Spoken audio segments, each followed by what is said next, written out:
And we're going to start with the roll call from the town clerk. Representative Adams? Here. Bailey? Here. Baker? Here. Casper? He's there. I saw him. Yep. Here. Yep. Kasari? Here. Chase? Here. Cologne?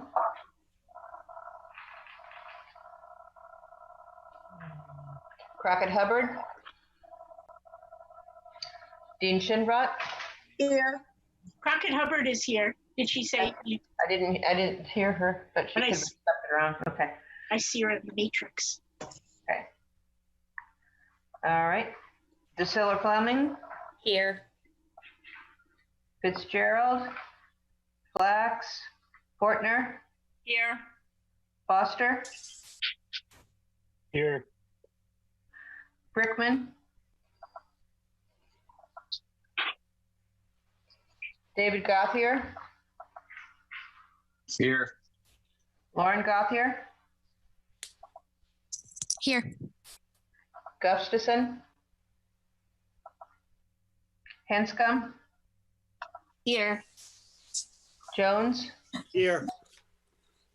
Katowski? Oops, wait a minute. I didn't see her. Here. Okay. 16. Here. I gotcha. Lambert? Thank you. Here. Luck? Here. Mello Miller? Here. Merritt? Here. Perry? Powers? Kirsten? Here. Powers Sean? Here. Richards? Here. Rusk? Here. Starkley? Okay. Stevenson? Here. Thomas? Here. Washington?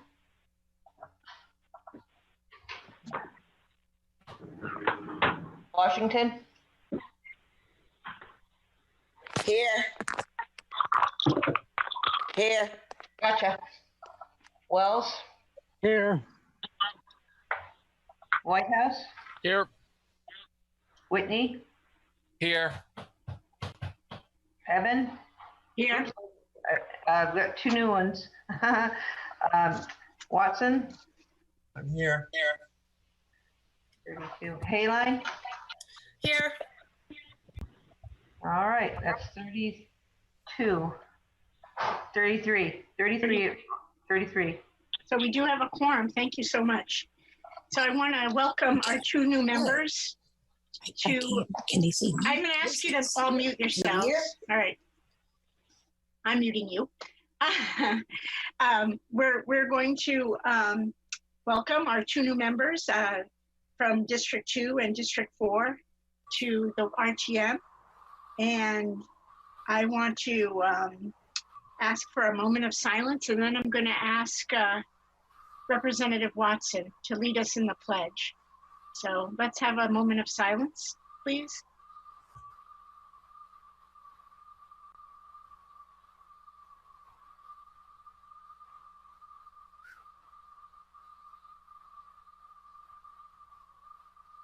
Thank you.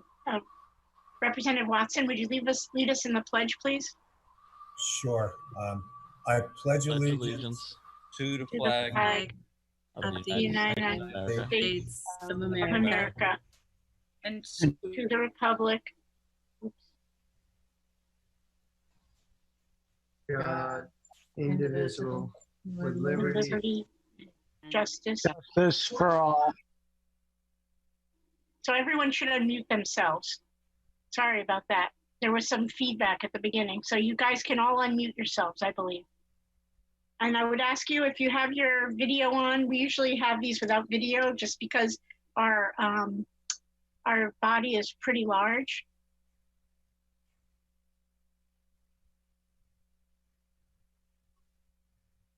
Thank you, Representative Watson, for leading us in that. We're going to get better at that. Representative Perry's here. Yes. You have 34. Thank you.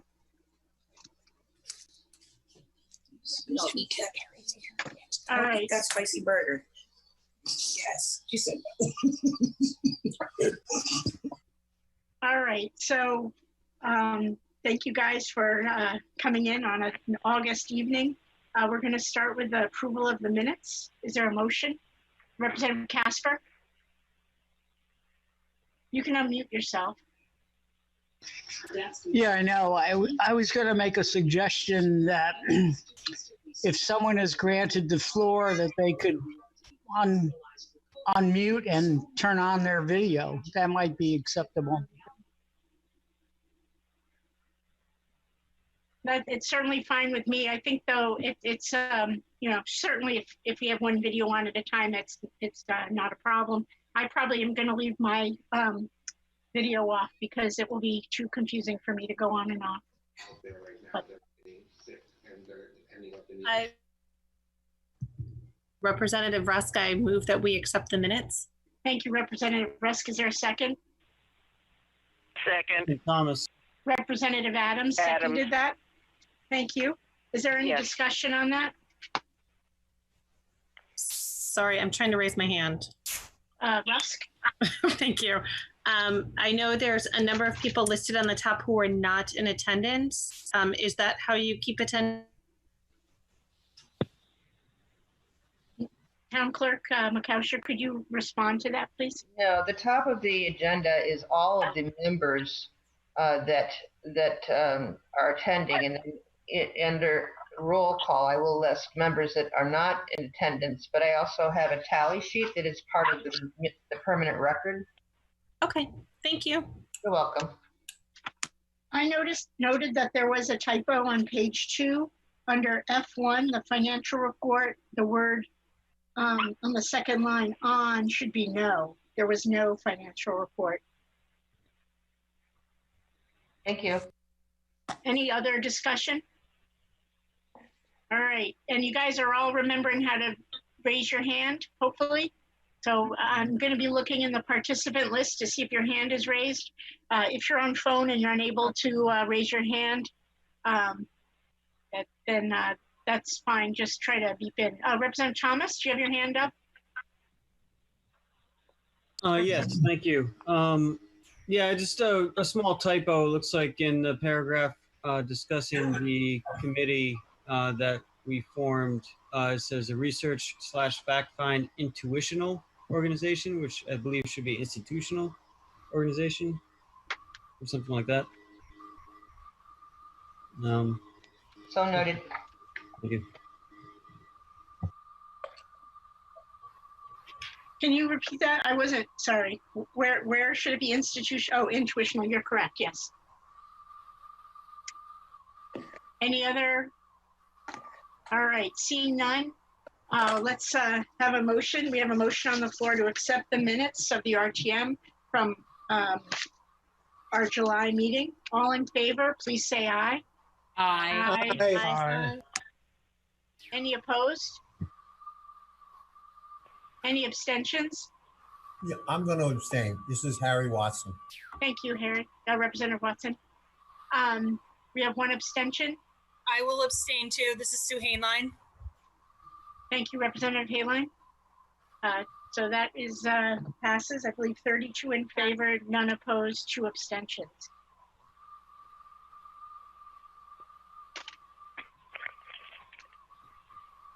The next item on our agenda is the citizens petitions, and this is the portion of the RTM agenda where the RTM welcomes comments from citizens.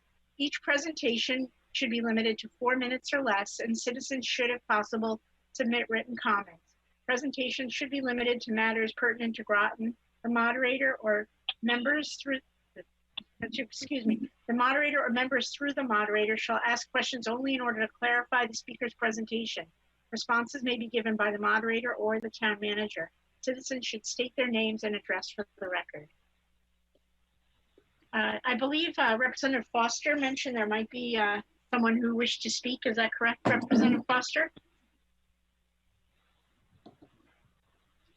Are there any attendees that wish to speak at this point in time? I don't see any.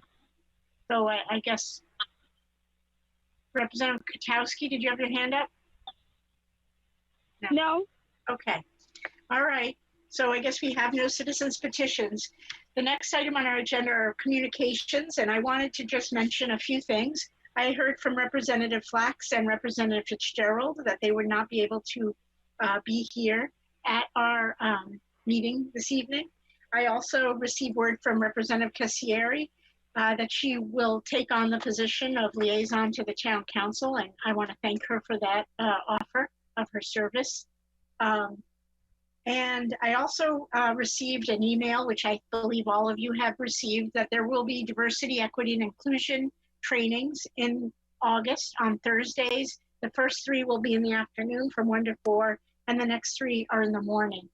And so there's a survey right now that went out for people to indicate which trainings they're able to make.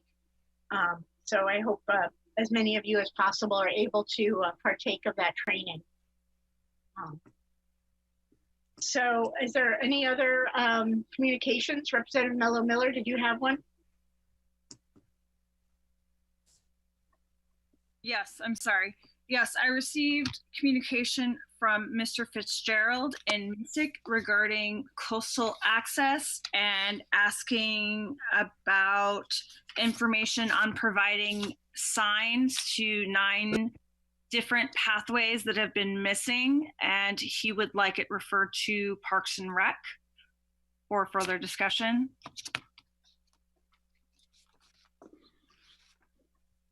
So is Mr. Burt on this call? Mr. Burt?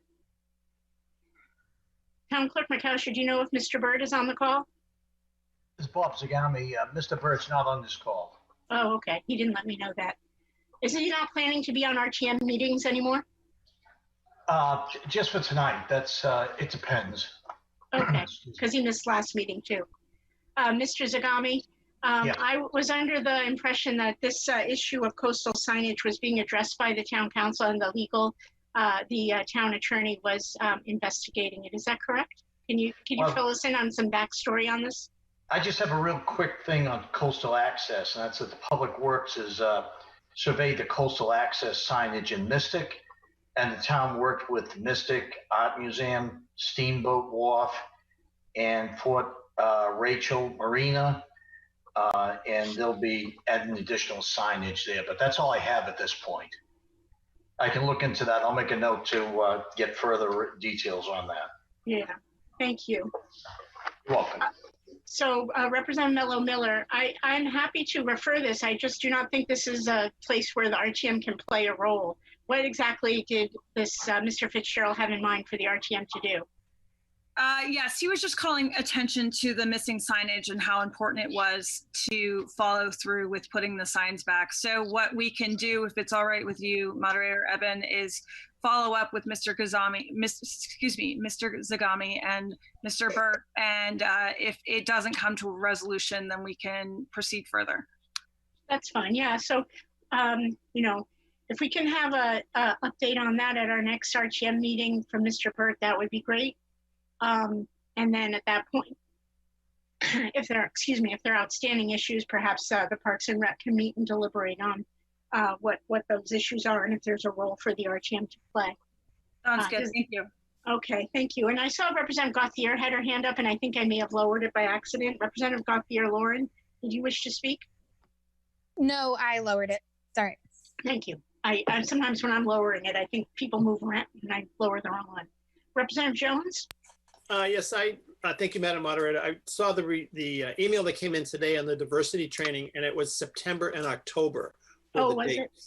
Sorry, thank you. Three in September, and I think 3 in October. I think you're right. You are exactly correct, because I looked at my schedule. So thank you for clarifying.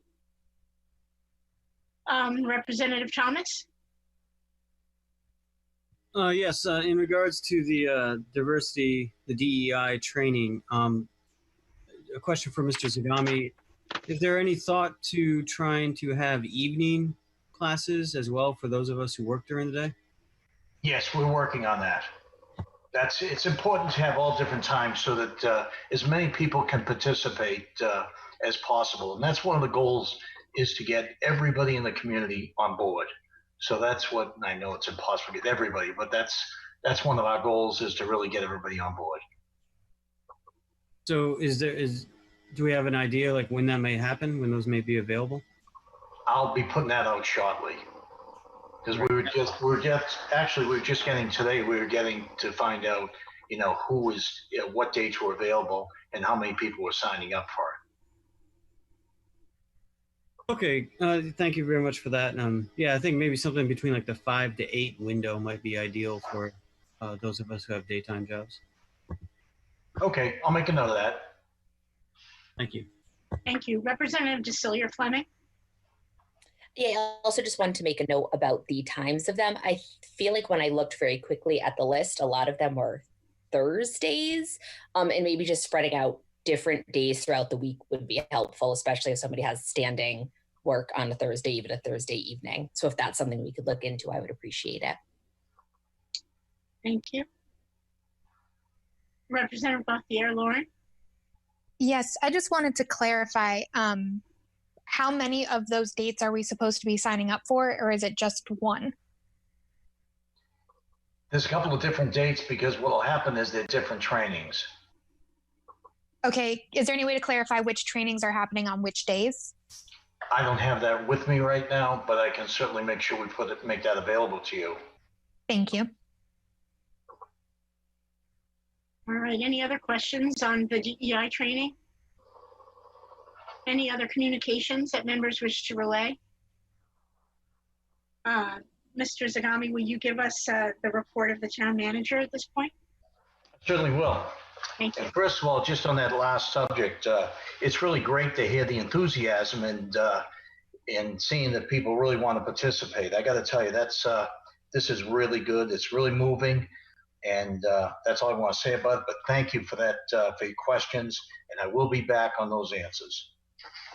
Back to the financials. Preliminary fund balance as of June 30th, 2020, unaudited, is approximately $27 million, which is 21% of the FYE 2020 general fund adopted budget.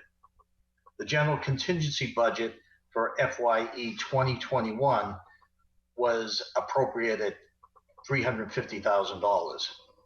And the capital reserve fund balance as of June 30th, 2020, unaudited, is estimated at $1 million. I have some general updates. Downtown Mystic, Public Works has put up many signs to remind people to wear masks and to create one-way pedestrian traffic on each side of the bridge.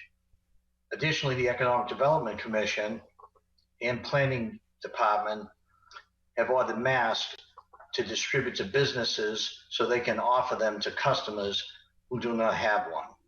And they have credited signage, they've created signage requesting mask use and could be used at any interested business. The coastal access, I covered that. The Groton sale, we're working with the state and the Groton sale committee to locate the Groton sale at the property along Newtown Road in front of the library and the senior center. Working on an agreement for the Groton Sale Foundation to pay for the purchase, and we'll host it. Parks and Rec concerts. Parks and Rec is looking at holding 2 concerts at the end of August, 20th and 27th at Extra Point Beach.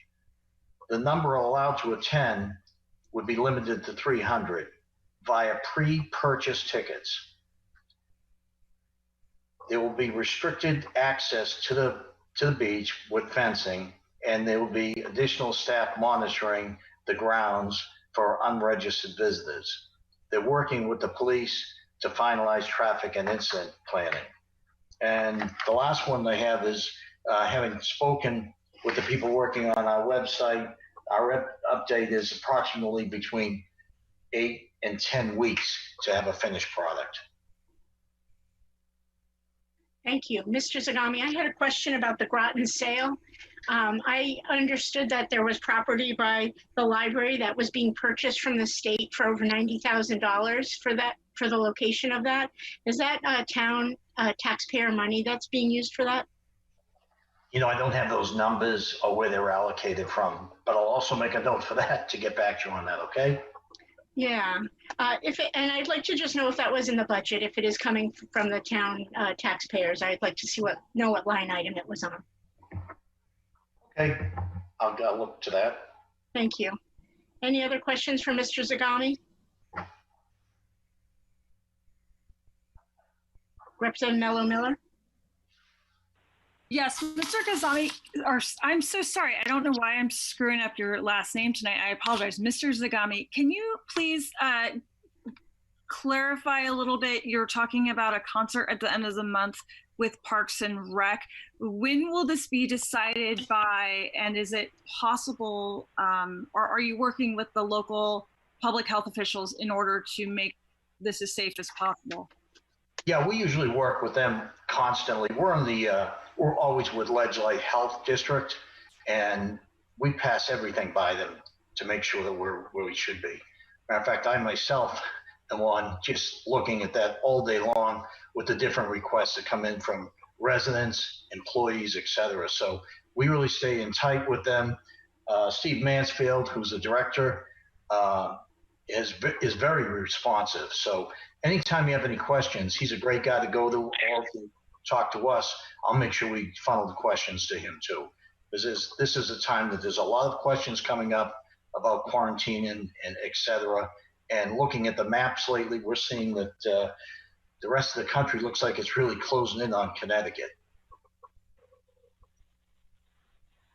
Okay, thank you so much, Mr. Zagami. Can I just... Did you tell him to abstain? What? Representative Kachowski? Oh, sorry. Mr. Zagami, I just wanted to follow on from Representative Mello Miller's question. I had heard they were doing competitive volleyball at Escort Beach. Is that correct? They have competitive volleyball games there? I've heard something about volleyball, but I don't have the specifics on that. And I'll certainly get back to you on that. Yeah, because it seems like it might be hard to be socially distanced when you're kind of playing. But just would love to know the dynamics of that if they're out there using masks. Representative Thomas? Yes, thank you, Madam Moderator. Mr. Zagami, a question about the COVID statistics for the town of Groton. How are we doing? What's the overall status? And what's our thoughts for the upcoming fall, the possible spike? And I'm also curious to know, I saw a sign up on the Fitch billboard talking about COVID being available on the police Facebook page. Those stats, but for those people who don't have Facebook accounts, is there another access point for that data? Any thought maybe to put it on the town website? I think that's an excellent idea, and I think we can certainly do that because they do update us from, as I said, Ledgely Health District, working with them. They do update us pretty often. The only thing they were saying that the problem they had with that was they weren't getting their numbers matched with the state so much because of the transit time to get the numbers and everything, but they're pretty close to accurate. All right, thank you. So is there any sense of a timeline of when that might appear on the website? I'll talk to them tomorrow to see how quick we can get that up. It should be pretty quick. If not, I'll make sure we email to everyone on this call the stats, the current stats. Great, thank you. Representative Jones? Yes, Mrs. Zagami, just a question. I noticed at Pequannock Park on Tuesdays, there is a girls' soccer practice going on. I don't know whether they're high school girls or just another team, but they're in the high school age, and none of them are wearing masks or practicing social distancing. So I'm just wondering what's the policy in the town that we have on sort of youth practices that are going on, and is anybody sort of monitoring any of this? You know, I don't have an answer for that, to be honest with you. I can check with them on that, but looking at a lot of the towns around, I do see a lot of people when they're in the actual athletic part of participating out there. Many times you don't see people with masks on. They're pretty difficult to do anything aerobic wise to breathe through. But I'll double check on that. Okay. That's a real good question. There's a lot of real good questions. You're gonna put me to work tomorrow, everybody. Representative Thomas? Yeah, one more question about the diversity and the diversity recruiting efforts. How are we doing on that? And what's the latest outreach? And are we expanding into other arenas? We've been doing that for quite a while. We've been looking at, actually the police have a group that looks at the LEC where they actually recruit from. What they have to do is they have to look into there, and people have to be already tested. So when they're being tested there, they could be going to any place. We look for who's ever passing that test to see if they're actually, interested in coming to Groton.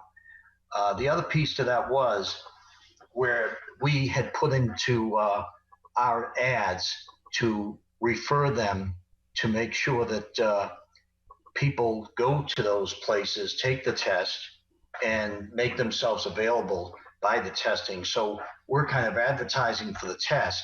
So those ones that take the test, we'll have more people to recruit from.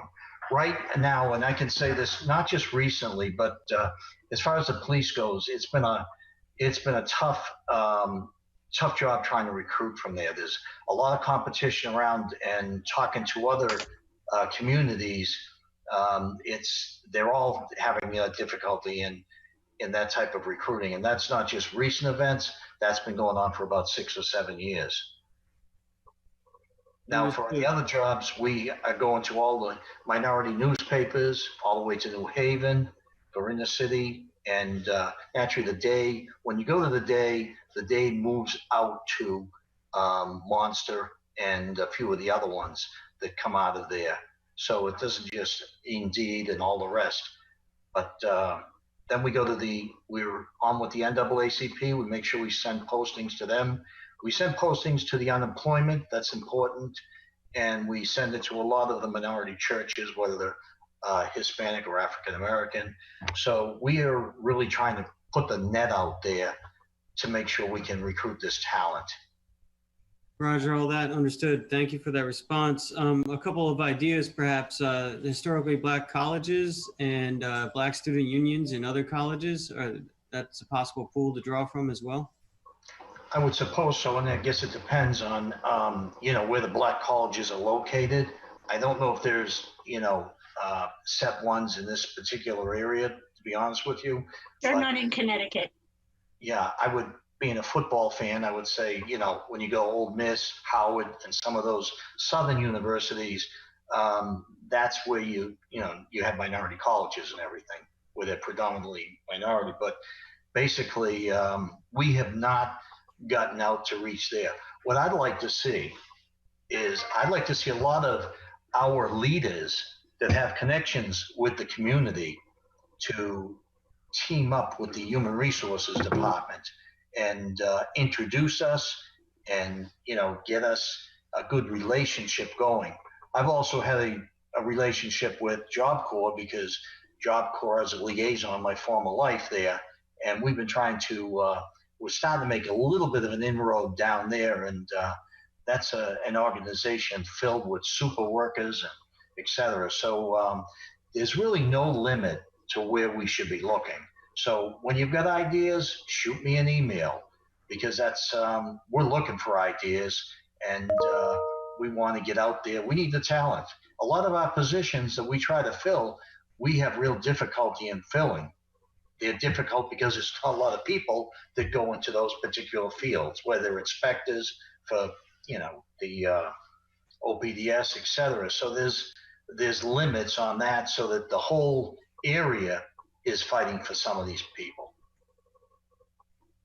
Very well. Thank you very much. I will take your suggestion and I'll work with some people. I'll get a list together and email that to you to follow up. Well, that's most appreciated. Thank you. All right, Representative Mello Miller.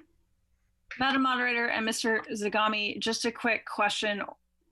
Is it possible to invite a representative from Ledge Light possibly to come to attend the next RTM meeting or within the next couple of months to give us an update and maybe answer questions more in line with the COVID response?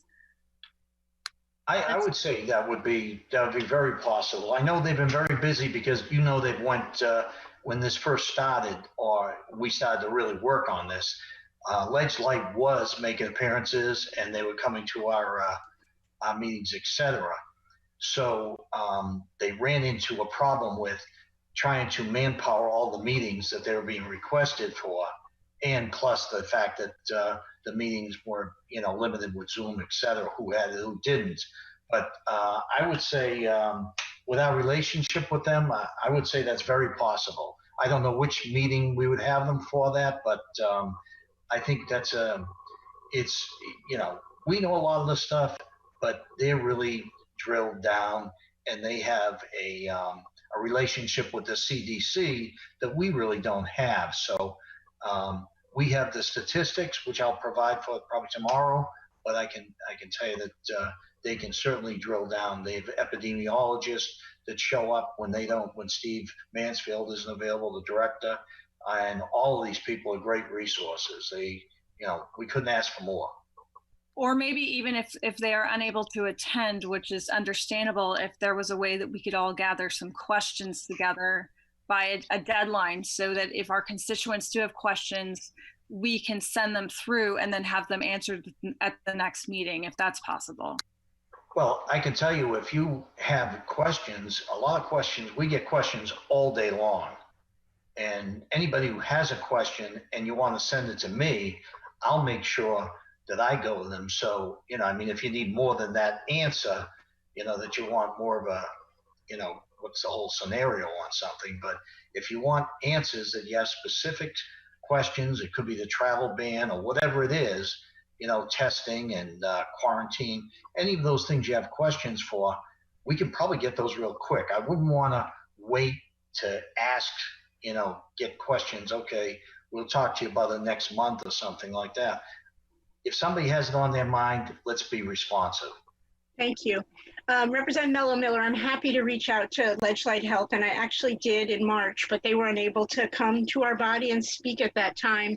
The director is actually my cousin, so I have no problem having him come here. And what I would suggest is all members who have questions, if you could forward them to me by email, I will collect them and send them ahead of that meeting, whether it's scheduled at the next meeting or the meeting after, whenever it's convenient for them, and we can get answers.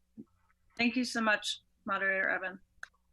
All right, so seeing no more questions of Mr. Zagami, we do have two guests tonight. We have Mr. Larry Dunn and Mr. Tom Olson, who are with the Conservation Commission here in Groton. I'm going to elevate you guys to come over to be a panelist, and they're going to speak to us on the Groton open space plan. And so I want to thank you both for being here, and let me know. I can perhaps try to help you share your screens. Not a problem. So I could share my screen and show the presentation? Yeah, try it. Okay. Host disabled attendee screen share. Okay, let's see. Nope, I'm not going to do that.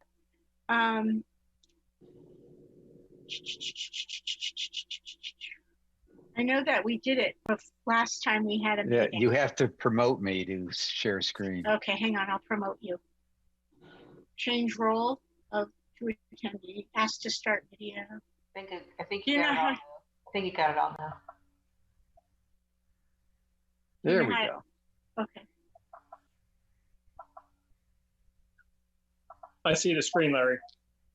All right, got it. Thank you. Okay. Do you want to do an intro or I'll do it? All right. Thanks for inviting us to your meeting. I'm going to go through and make this pretty quick and talk about the open space conservation plan that are now in phase 3 of, and I'll be to that in a second. I would like to recognize the commission members who've worked over the last 18 to 24 months putting this together, especially Tom Olson, who's also on the call and will be a speaker as well, who is heading up our text writing subcommittee. I think, as you probably know, that the open space plan that was distributed, and you should have a link through the town website to its entirety. It's about 100 pages long. It's intended to be a resource to the town and citizens, and obviously to you. There's a lot of fact-based references and studies with the intention that really examines and articulates the social, health, and economic benefits of open space to the town of Groton. The structure of the plan does allow any reader to, via hyperlink, to access any of the aided cited references that we do have that supports this plan. Now, for what I want to talk to today, what Tom and I want to talk to today is a quick timeline, objectives, priorities. We have received inputs and comments from a variety of sources, which we'll talk to. And we just want to highlight some of the key recommendations that are in the back of the plan. It's about 40 odd references. So without further ado, let's go to the review and timeline. The last time the open space plan was created or updated was 1990. So it's been a little bit of time. So we have gone through an initial draft, a first draft that we did get a lot of feedback from local conservation groups. And we also went out to the surrounding communities for some feedback. And that has been incorporated into a second phase or an updated draft. That is the one that we copied you on. And that is intended, in addition to the RTM, is the town council, town manager, and town staff. And I will say ahead of time, any feedback or questions or concerns you might have on that, since it is a lot of information to go through, we'd ask for it by the end of September. We would like to put out a final version in October. And as a result, what we want to do in that final version is really to focus on section 7 of the plan, which has 43 recommendations. A significant amount require town staff support. And we wanted to get the support of you and the town council to execute on those action plans. Now, I do want to go over the plan objectives and then the priorities. So there really are 4 major objectives. The first objective, as you might expect, is to really do identification. And that means not just the natural aspects, but also the cultural and what's available versus not available that should be identified and then conserved as protected open space. The second objective is to recognize that there's a balanced and intelligent approach to this, that it's not just open space for the sake of having open space, but really it's part of the development plan. Not just, when I talk about development in terms of residential development, but it's also key as part of commercial development. And in fact, as part of the Groton Economic Development Plan, quality of place, which is defined as the open space and a few other things, is really a key component in attracting business to Groton. So I don't want to leave that out. Thirdly, is we need to really understand and improve our responsibilities in managing the open space that we have. There's been a lot of activity in terms of getting open space, but it's not, good enough. The forests are aging. The amount of use, this is a good news, bad news story. We've seen a significant uptick, and we're talking an order of magnitude uptick in the use of open space as a result of the COVID issues that we're having today. So that's the that's the bad news part is we have the issues, but the open space is providing a resource that is being used by more and more of our citizens. Finally, we wanted to document in the plan the processes that we've used to execute our charter responsibilities.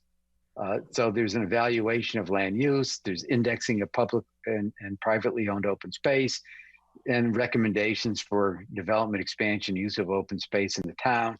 And there's various appendices in the document which go through and provide that inventory.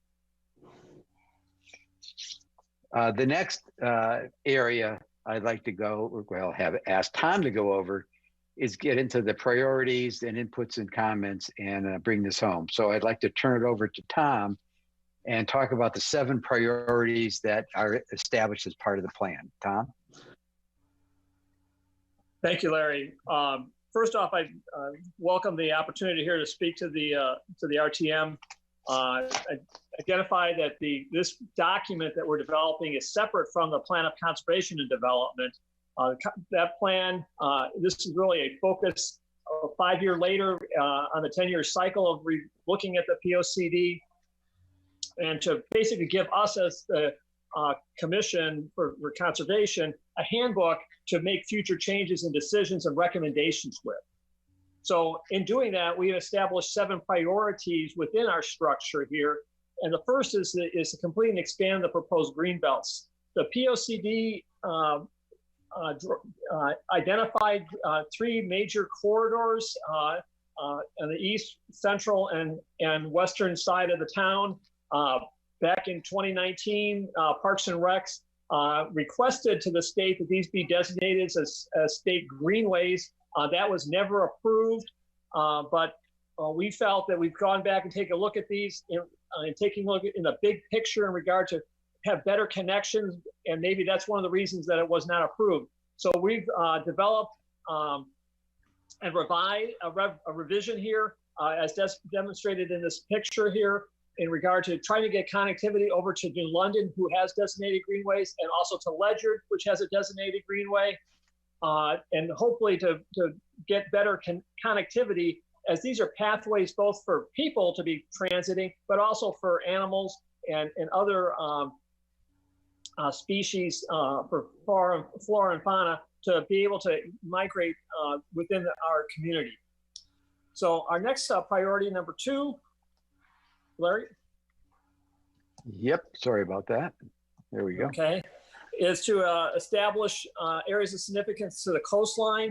One of the things that we do is to try to be working with a lot of the climate change impacts that we're seeing that the Resiliency Task Force and Sustainability Task Force are developing, also with the Circa people from the state of Connecticut at UConn, and also with the newly established National Estuary Research Reserve at Avery Point, Haley Farm, and Bluff Point.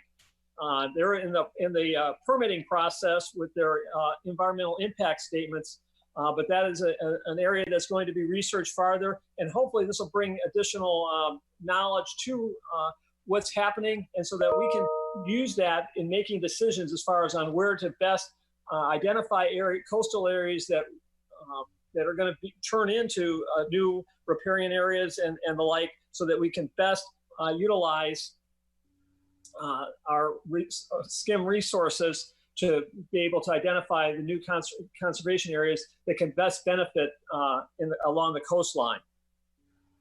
Going on to our 3rd priority is the natural waters and drinking. Groton Utilities has done an outstanding job in developing the watersheds within Groton and also the local communities to the north.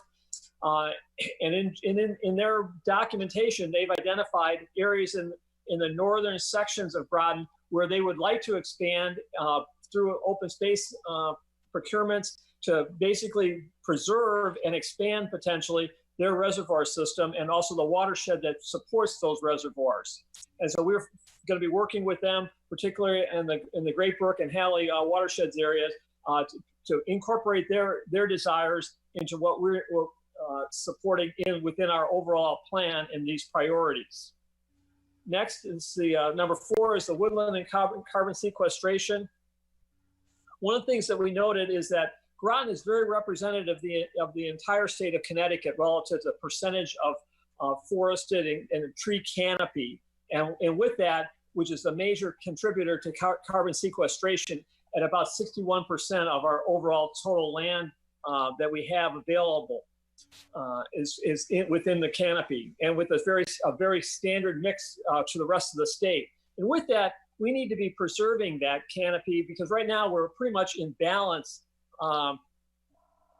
with what we've got in regard to that, how we monitor it. And so for whether that's for clear cutting, for developments, or for infestations, we've had emerald ash borers and those type of things to be monitoring that better. And so the conservation plan here is looking to come up with ways to identify better methods, whether that be in the subdivision regulations in regard to ensuring that trees are replaced. A good example here that we've been dealing with is up at the new middle school, where that was heavily forested and now it's fairly clear cut to make up for the school and the fields and everything. Where is the replanting plan to go back and take a look at making sure we're replacing that canopy? So moving on to number 5 is preservation of native flora and fauna. We see here that the state of Connecticut has done an outstanding job in identifying where the natural diversity is within and where the critical habitats are in our town. And we've combined that with the Nature's Network, which is done by the Nature Conservancy, to take a look at these tier 1, tier 3 areas in regard to connectivity for flora and fauna, and matching that up with the greenways that we had back in our priority number 1. So these are the type of things that we're incorporating into identifying. These are the more critical areas in the town. And a good example is the Watchrose property that the town's has just recently submitted a grant application to obtain that property. So I'll turn on to number 6. Is our natural heritage and resources. This is utilization of a state-run program, which was done up at the Tilcon property, which is now called the Camdenwood Hill Wildlife Management Area. It's a good example where this Natural Heritage Trust Program, the state went off and procured it based on a recommendation that came from the town here. Likewise, you can use the Open Space Watershed Acquisition, or OSWA, grant process. That's what the town has done with the Watchrose property, where we go off and request funding, and the state is willing to do up to 75% of the funding, and that significantly reduces what funds have to be raised. Currently, a way that the town is gaining open space funds is through the acquisition fund that has about $74,000 in it right now. That has been given by developers to offset open space that they did not have available when they put a development together. Because right now there's a requirement in the subdivision regulations that if a development comes in, it has to have 10% open space in it. And if they're unable to do that, they offset that value to the town in cash, and then that accumulates. And then we're obligated to make recommendations as far as on where to utilize those funds in procurement of open space, and then offset that with an OSWA grant, so that we maintain the lowest price as far as from a funding perspective, its impact to the town. Our last area of priorities right now is number 7, which is to work with natural resource outdoor recreation. We recognize right now that the town is working through updating their master plan for Parks and Recs. In addition, they'll also be following that up with updates to the Trails master plan. And so we're kind of working with Parks and Rec to see where that comes out, and making sure that any recommendations are tied to that as far as for future. Right now, we've got a very good working relationship with the Parks and Recs, and where they're doing things at the Cop Park and that type of thing, where they're taking trails maintenance in place. But there are other areas in the town where we haven't been doing as good a job from a stewardship perspective, as Larry mentioned earlier. And that's where we see being able to expand in this area in particular on outdoor recreation. So that are the 7 priorities. And now I'd like to go on to a couple other areas. Is the inputs that we received from the public. We received comments from Avalonia, GOSA, the Groton Conservation Advocacy, the Sustainability Task Force. They basically gave us some things in regard to having a better, that helped us develop a synopsis document. Also more commitment towards the critical habitat. And we've taken all those comments in the revision going out from the first to the second draft here, and then more recommendations relative to climate change, and likewise also on specifics on open space protection mechanisms, such as easements and ensuring that the legal protections are in place. And so we've incorporated all those comments into our text and updated that you have now available. And so the key recommendations that will just focus, while there's 43 total in the document, most of those are focused on the Conservation Commission or working with other commissions. But the ones that require town council action and ultimately would be reviewed by the RTM would be expanding the Greenbelts and supporting the land acquisitions that are necessary there for those maximize the state funding opportunities. As we discussed there, like the Watchers properties in process right now. We've done some other ones, such as the Sparkle Lake, and we look forward to those in the future. And then consider implementation of protection of an open space protection ordinance. The town of Cheshire has an open space ordinance, and it does 2 things. One, it clearly identifies what the prohibited activities. Right now, it's kind of a crapshoot right now in regard to, do you want drones? Do you want fires? What do you want in as far as what are the hours and all that type of stuff? That's all outlined in an open space. And it also identifies the stewardship, who's responsible for what piece of land, and what's the process to go and do things on those lands as far as establishing committees and that type of stuff. And so that's where we feel that's lacking within the structure, and that as the Conservation Commission, that we would like to push that forward. And so you'll potentially seeing an ordinance that we're going to be drafted up and working with Parks and Rec right now to and with the planning department to get that staffed up in conjunction with this plan. And we have, then we also have, we've been working with the tree warden as far as a couple of areas in regard to monitoring what's happening with trees right now in the town, putting some kind of automated program together to be monitoring, and then also particularly taking a look at an update to the subdivision regulations that could happen that require developers to maintain that tree canopy. If they cut down so many trees, where are they replanting them? And to work out some kind of process to make sure that our tree canopy is also considered, because it's not currently identified in the subdivision regulations.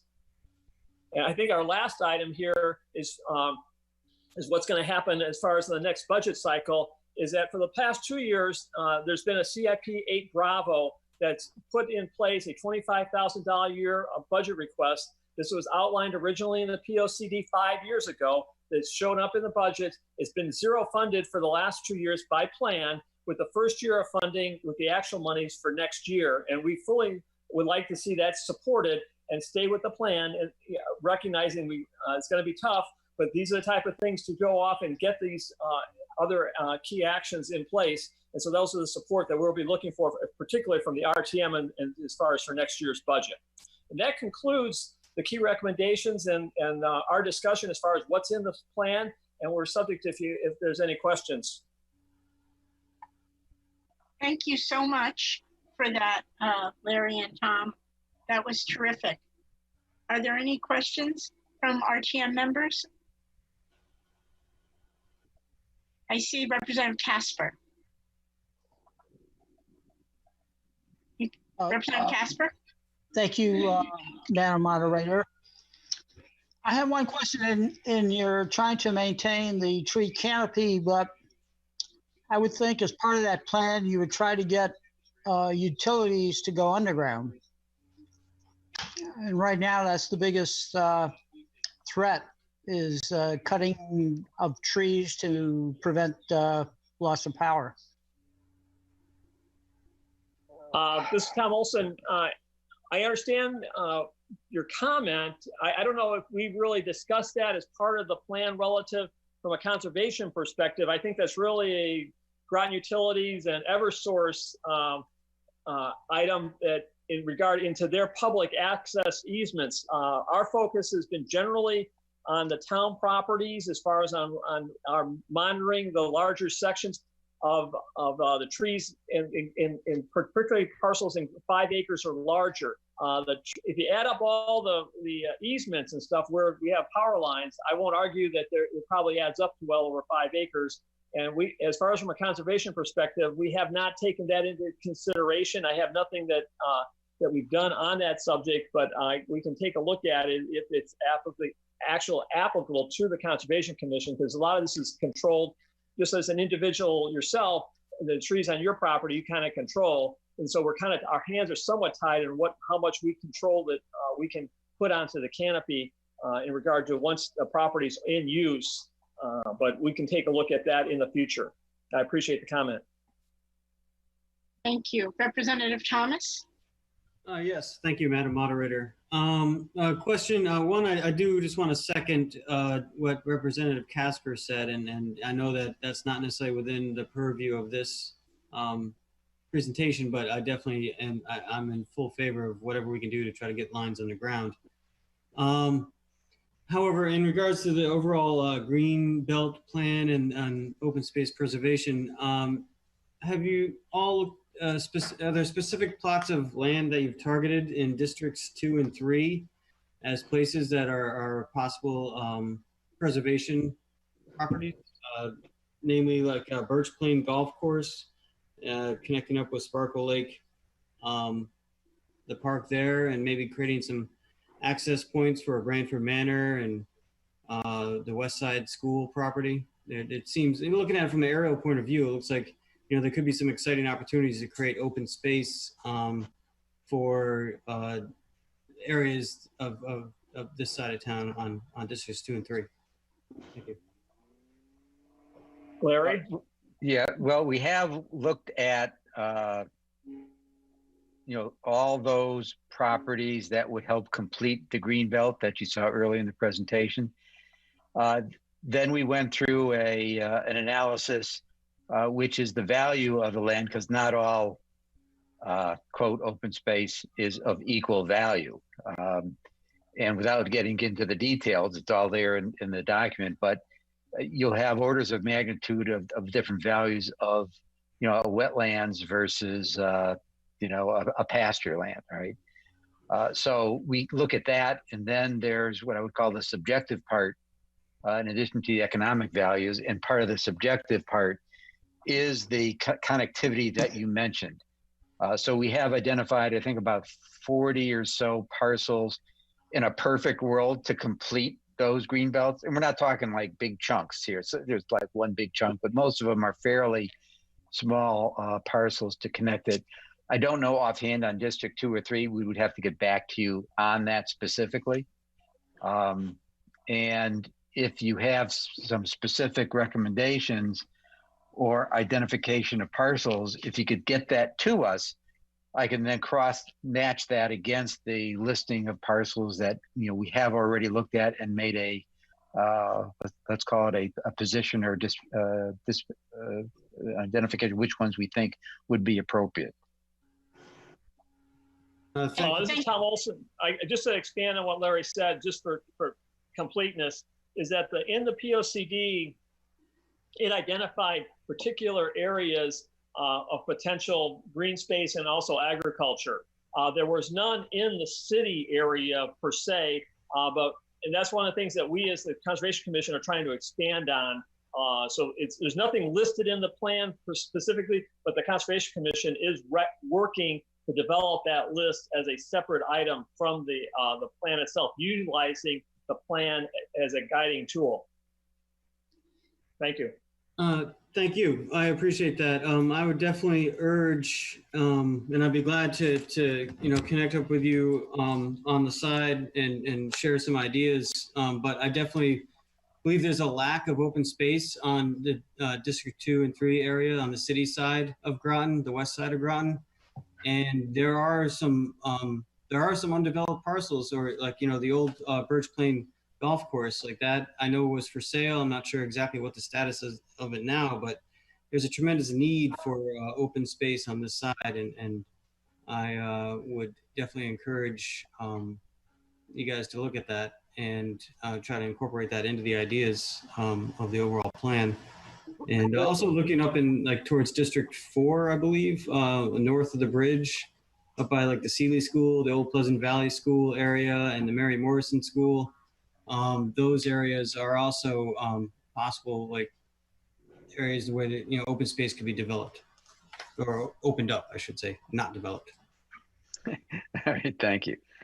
And I want to follow up with Representative Thomas's thought. It's not actually in the city, it's in the town, but Birch Plain Creek Golf Course, it's right over on the town side of that border, does have wetlands. It is contiguous to a large parcel that the town owns, which is across from Trails, or behind Trails Corner. That's like a 70+ acre parcel there that butts into Birch Plain Creek. And they do own Sparkle Lake. And so that Birch Plain Creek would be a really good addition to give that connectivity to I think I looked at it on the map, and I think it would be several hundred acres of land that would be connected if that spot could be added. So I would like to add my voice to that acquisition. I know it was on a list, that there was a priority acquisition list at one point, and that's was on it, I believe, at one point in the past. So it is still on the list. Oh, that's yes. good. Yeah. Anyway, thank you. I see Representative Merritt has his hand raised. Yes, I have a question for Mr. Olson. Yes. Yes. Is there a percentage required in the town of Groton of open space, and are we up at that level yet or not? The only requirements for percentages of open space is with the state of Connecticut on a total for the entire state. We have a section that we do describe how much is percentages. I don't have those right in front of me here, but we exceed the portion for the town, which is about 10% or 11%, because but the state is under their percentage, even though they already own Bluff Point and Haley Farm and the Candlewood Hill, that they still could increase their percentage if. Now, what you have to recognize is that the state percentages does not flow down to an individual town. There's no mandate to do that. So we're not held to having a certain percentage for whether it's the city of Groton, the town of Groton, or only at the state level is that percentage mandated by state statute. And so the DEP is the one that's responsible, and that's how they use things to make judgments in regard to these grants, applications, and also for what they go off and purchase. Because you have some towns, like up in Voluntown, where 75% of the town is state property, okay? And you got other towns where there's a very small percentage. So we in Groton, luckily, represent pretty much that the same balance. So we're very close. We're right about 21%, which is what's with a statewide recommendation, requirement is. We're actually a little bit above that number. I think it's 21.9 or so at this point. But that when you include that includes the Groton utility reservoirs in that number and everything. So there's no specific mandates in regard to it, but we look at it as more so is what is the right thing to be doing with our town, with the specifics that we have relative to corridors and a balance of coastal areas, and also trying to match up the development that we've had in the town, recognizing that we have some large producers of manpower here, whether you have the sub base, a Pfizer, or an electric boat. we have to balance all this together to come up with the best plan. And that's what we don't try to tie ourselves to specific numbers. Thank you.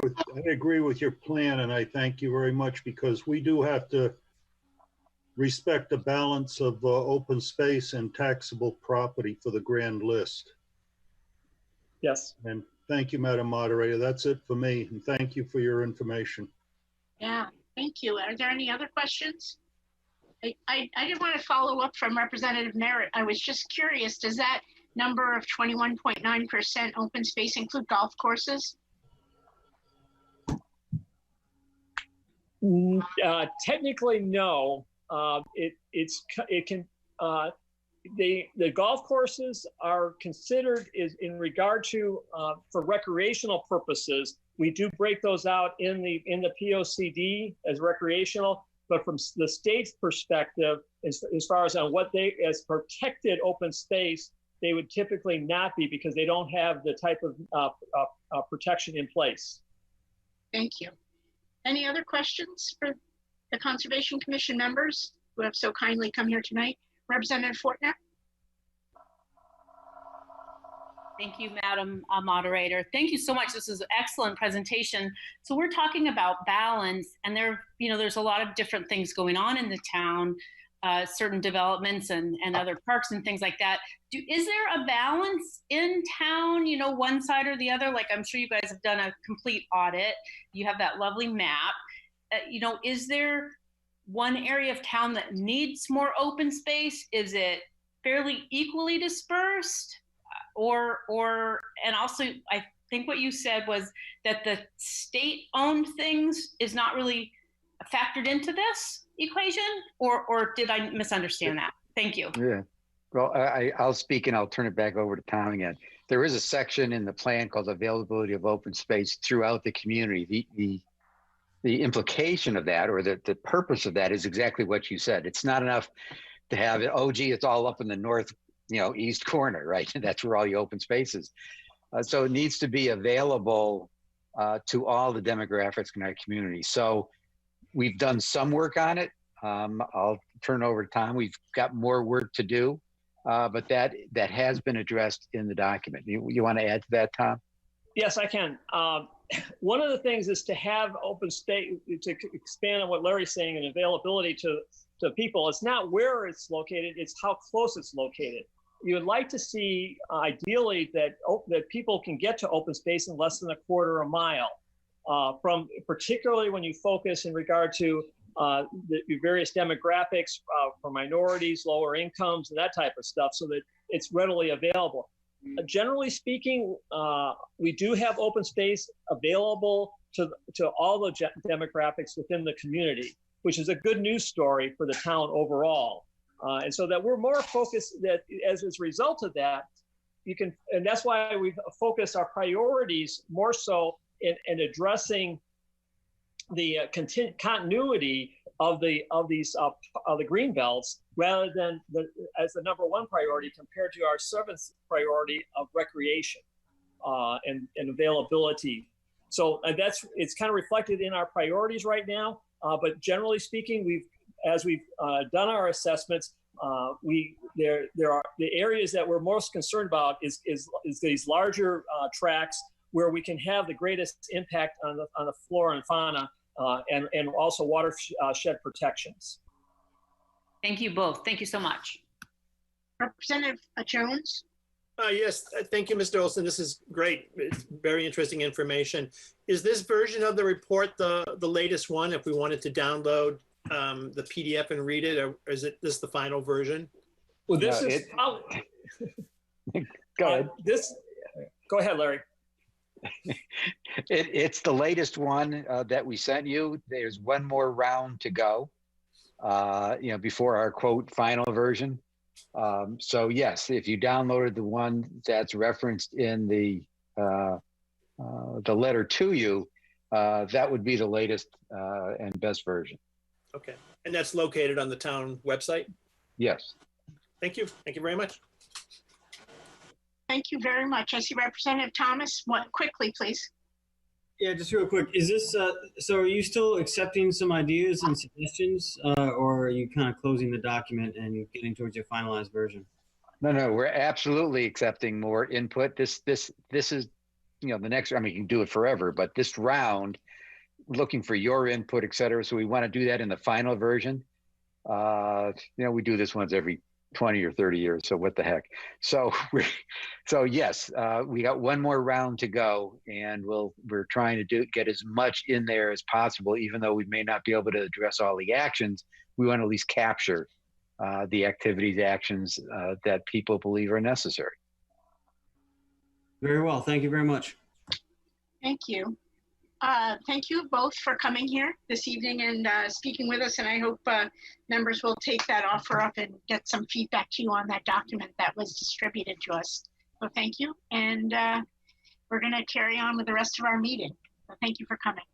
Thank you. All right. The next item on our agenda is I don't believe we have a report of the superintendent, and I don't believe we have an economic development report. Mr. Zagami, do we have an economic development report?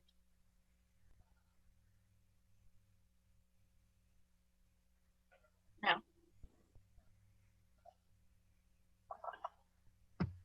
I was just trying to unmute. No, I do not have one. Sorry. Okay. No, that's fine. John Ryan is on vacation this week. Okay. So we have liaison reports, perhaps. Representative Wells, do you have anything to report from the Golf Advisory Commission? No meeting this month. There'll be a meeting early next month, so if we put it together in September, I should have a report. We seem to have very little rain this summer, and Thank you. That's good for golf revenue. Thank you. Good. Representative Mello Miller, do you have anything from Trails and Parks?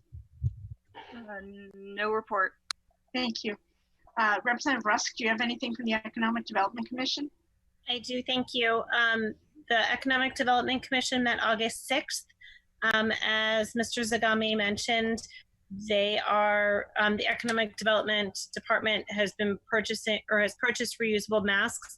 They say something like Explore More Groton on it, but I don't think it's exactly that. And they are for businesses to disperse. So if somebody comes to their business, rather than having to say, you don't have a mask, you can't come in, they can hand them a mask so that they can come in. And in addition, they're developing signs for businesses that should be out soon to help businesses enforce all the state laws regarding safety around COVID. The second item that came up was short-term rentals, and there was a proposal for the EDC to take a position on that issue, but it wasn't discussed any further than that.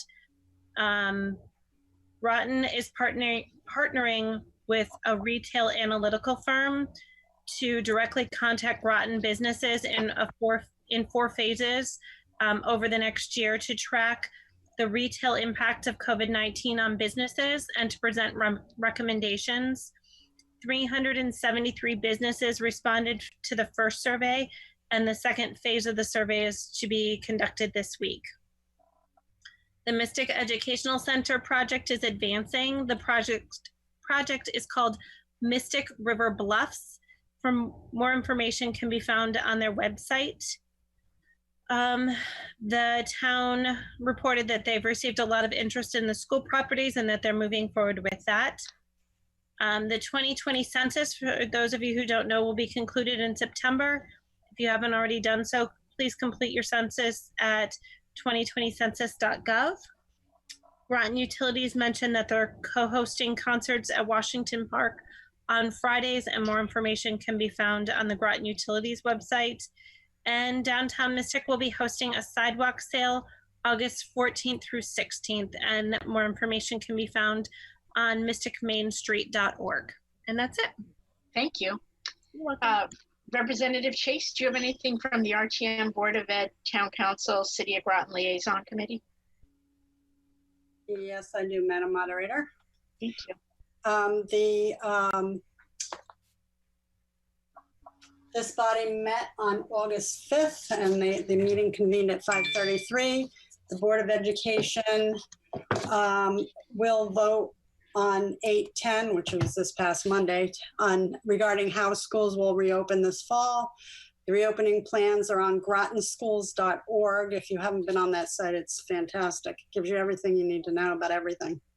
There are 3 plans. All students come back. Plan 2 is full remote, or 3 is a hybrid plan, some in person, some distance, and all attend in person. They had focus groups consisting of staff, parents, and high school students for input on reopening.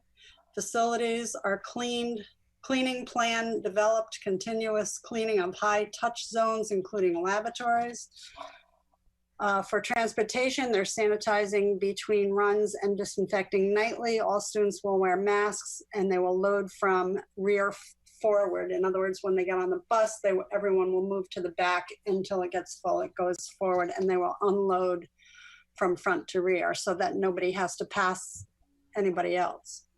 Recommissioning all ventilation systems in all schools to make sure they are working properly. There are extra expenses to reopening due to COVID.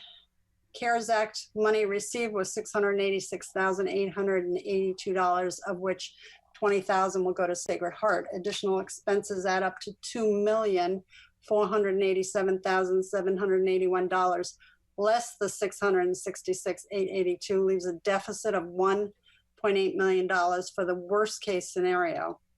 If the state of Connecticut gets the HEROES Act money of $300 million, there may not be a deficit. Dr. Greener's retirement, they hired a consultant to aid in the search for a new superintendent. The consultant suggested the Board of Ed be the search committee. Westside and Cutler Middle Schools are no longer functioning buildings. Excavation of both sites are in full swing for the new elementary schools. Groton Middle School will open this fall.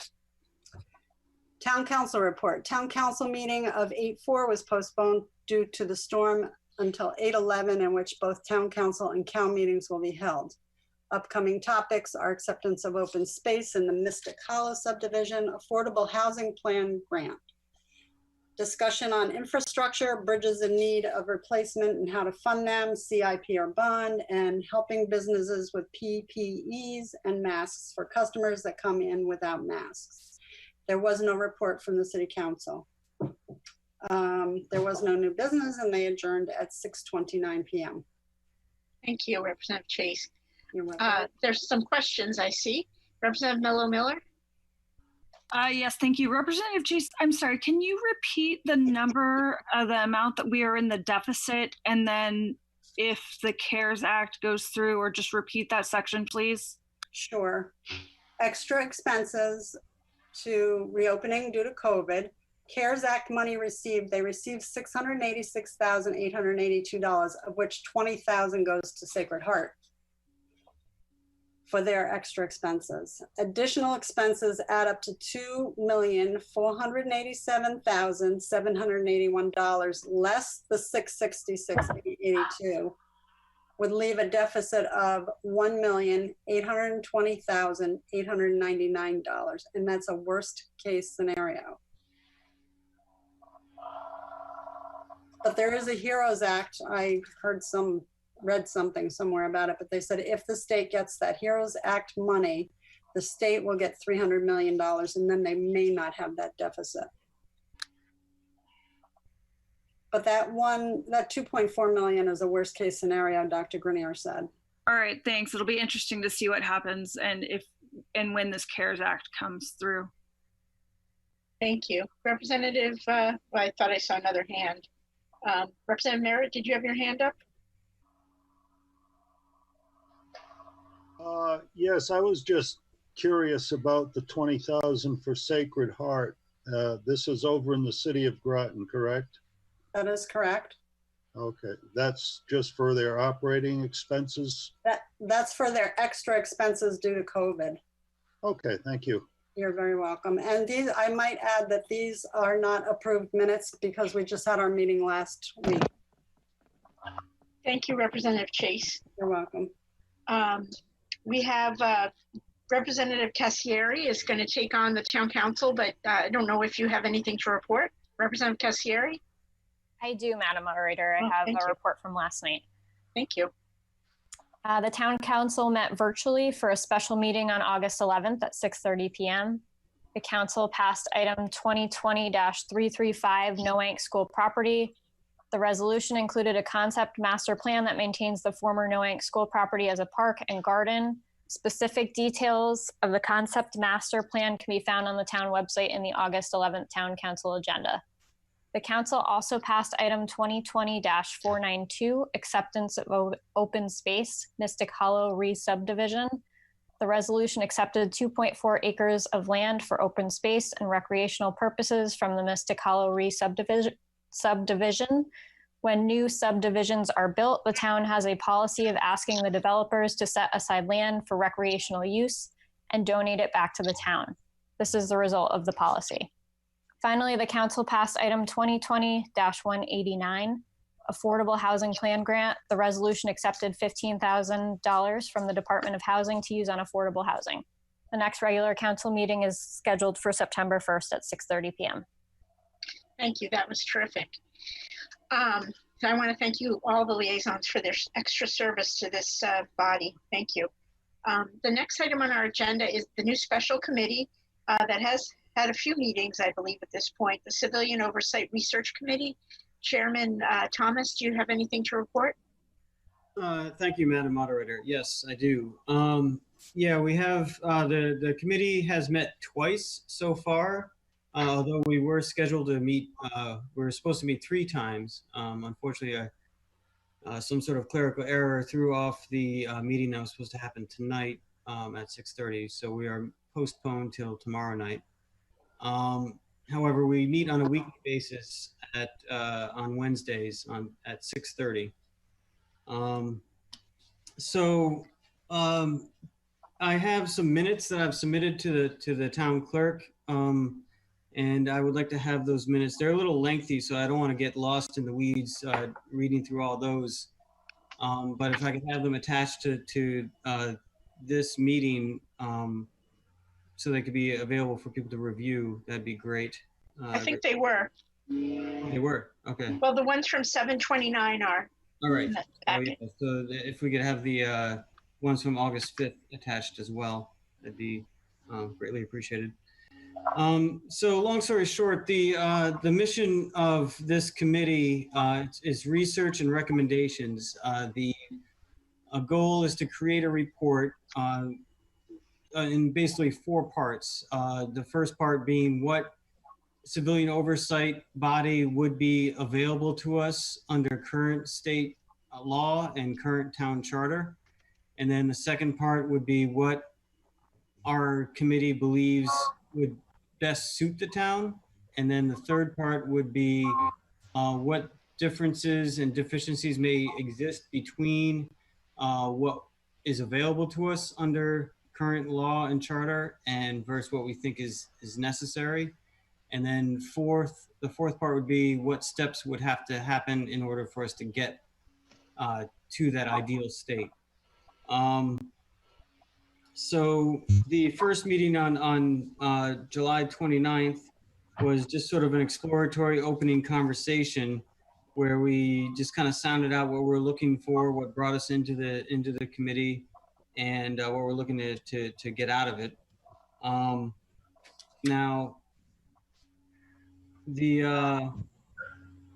most interesting thing that came out so far, I'm just going to kind of combine the 2 meetings together that we have on record and say that, long story short, there is we decided that we took a vote that we will have a first draft of our report ready no later than September 30th. However, it could be earlier. And also, there was a good consensus, although we did not take an official vote yet. There was a strong consensus amongst the committee that we would like to see the town develop some sort of group as soon as possible, possibly in parallel or mirroring what the city has done with their PACT group, Police and Community Together. And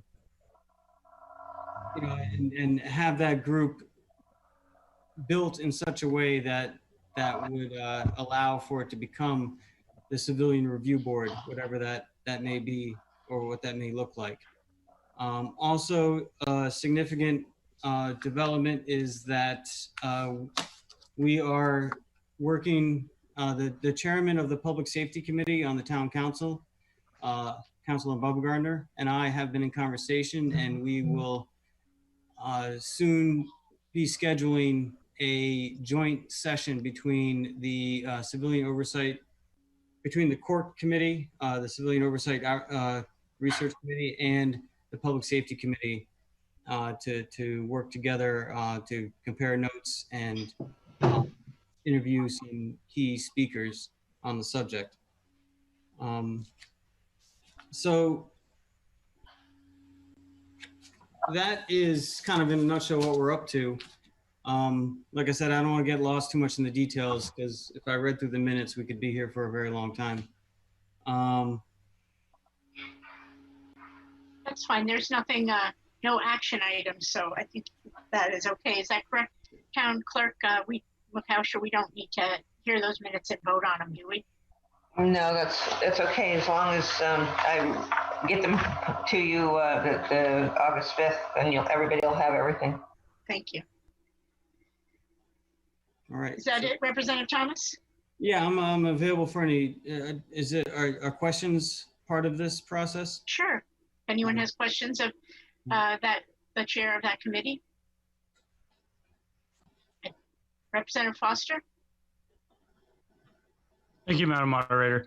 I guess I'm just looking for exactly where in the charter the RTM has the power, or what under the RTM's power stated in the charter.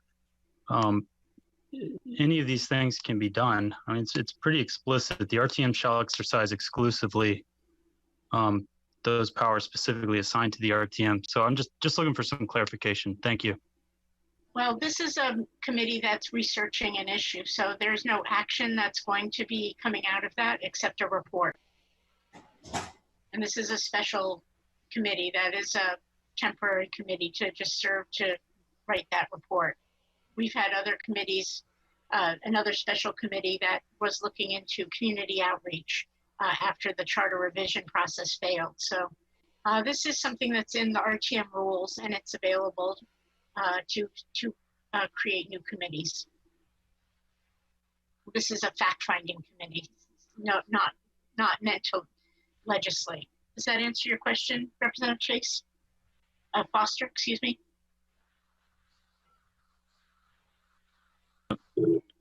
I suppose so. Thank you.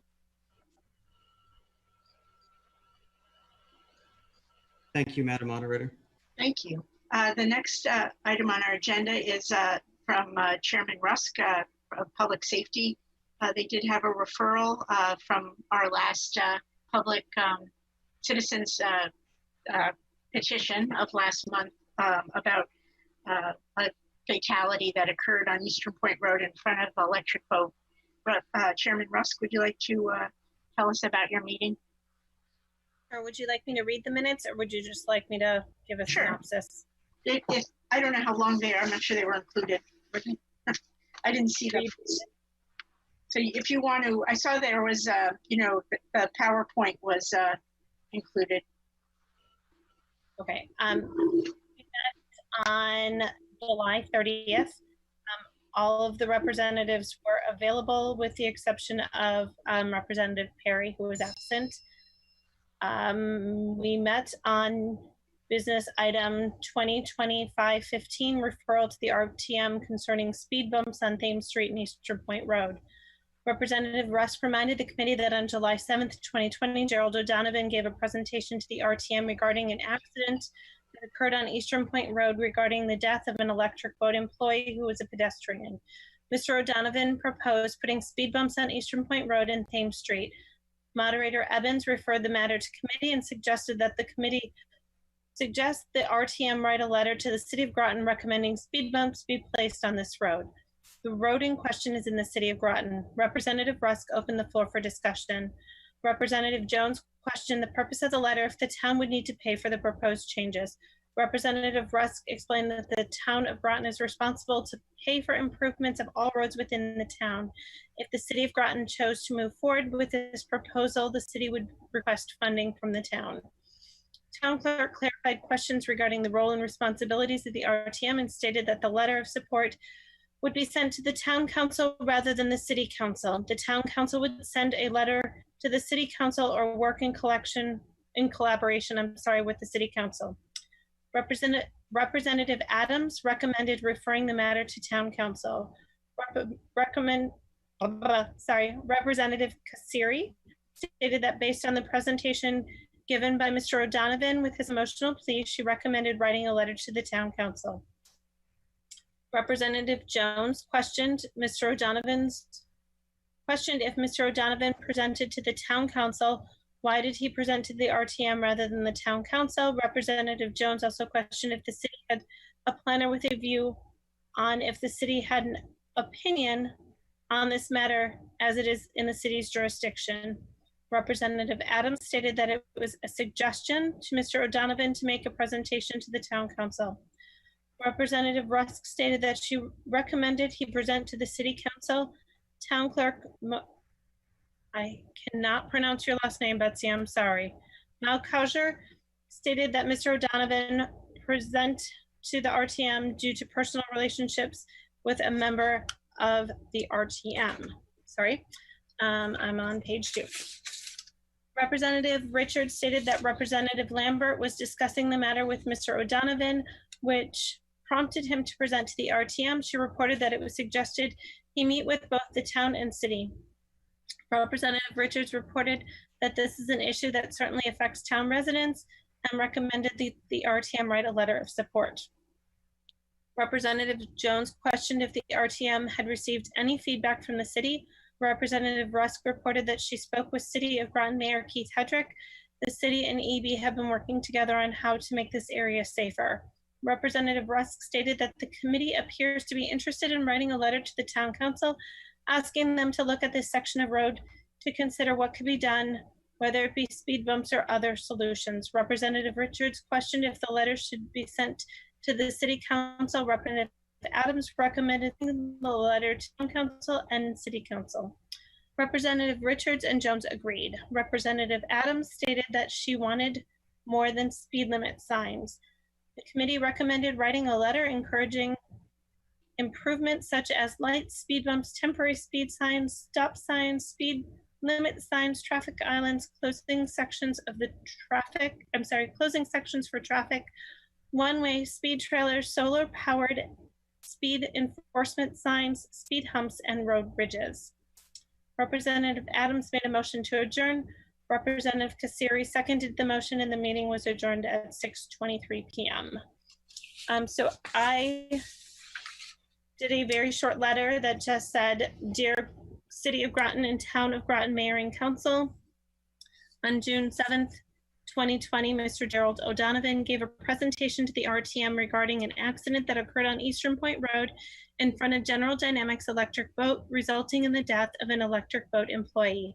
Mr. O'Donovan proposed installing speed bumps on Thames Street and Eastern Point Road to slow traffic in the area. In light of this accident, the Town of Groton RTM respectfully encourages the City of Groton to evaluate this section of road and determine appropriate methods to improve safety on Thames Street and Eastern Point Road. Respectfully, Groton RTM. Thank you. Do you have a motion to approve the minutes? I move that we approve the minutes. Is there a second? Second. We have a motion from Representative Russ to approve the minutes of the Public Safety Committee, and I believe those have been seconded by Karen Adams. Is there any discussion on those minutes? Representative Thomas, do you have your hand up to discuss it, or is that a remnant of something else? No, I had a question about making a referral, but oh, yeah, we're dealing with minutes now. We have a motion on the floor. Seeing no discussion on the minutes, all in favor of approving the minutes of the Public Safety Committee from July, please say aye. It was July, right? Sorry. Aye. Aye. Aye. Aye. It was July 30th. Thank you. That's what I thought. Any opposed? Any abstentions? Abstaining. Okay, can we, Town Clerk Makosha, could you help me find out the abstentions, please? Did they just raise their hand, those that abstained? Representative Gauthier, Representative Chase, Representative Merritt, Representative Watson, Representative Adams, looks like.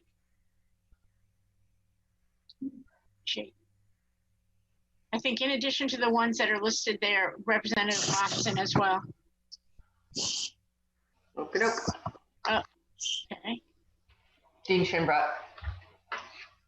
I don't know why. Tatowski. And Katowski and Watson, I think. Foster. May I just say, Madam Moderator, that I think members are confused about accepting minutes. I think they feel as though if they weren't in attendance of a meeting that they can't accept minutes, and that certainly isn't the intention of accepting minutes. You don't need to have attended the meeting to accept minutes.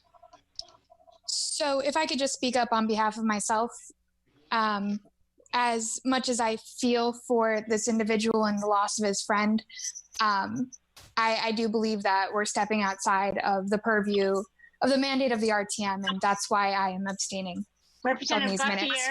Representative Gauthier, we are just approving minutes. We're not having any action. If there's to be action on behalf of the RTM, that would be in another motion if we send that letter. At this point, this is simply approving minutes. I want to be clear on that.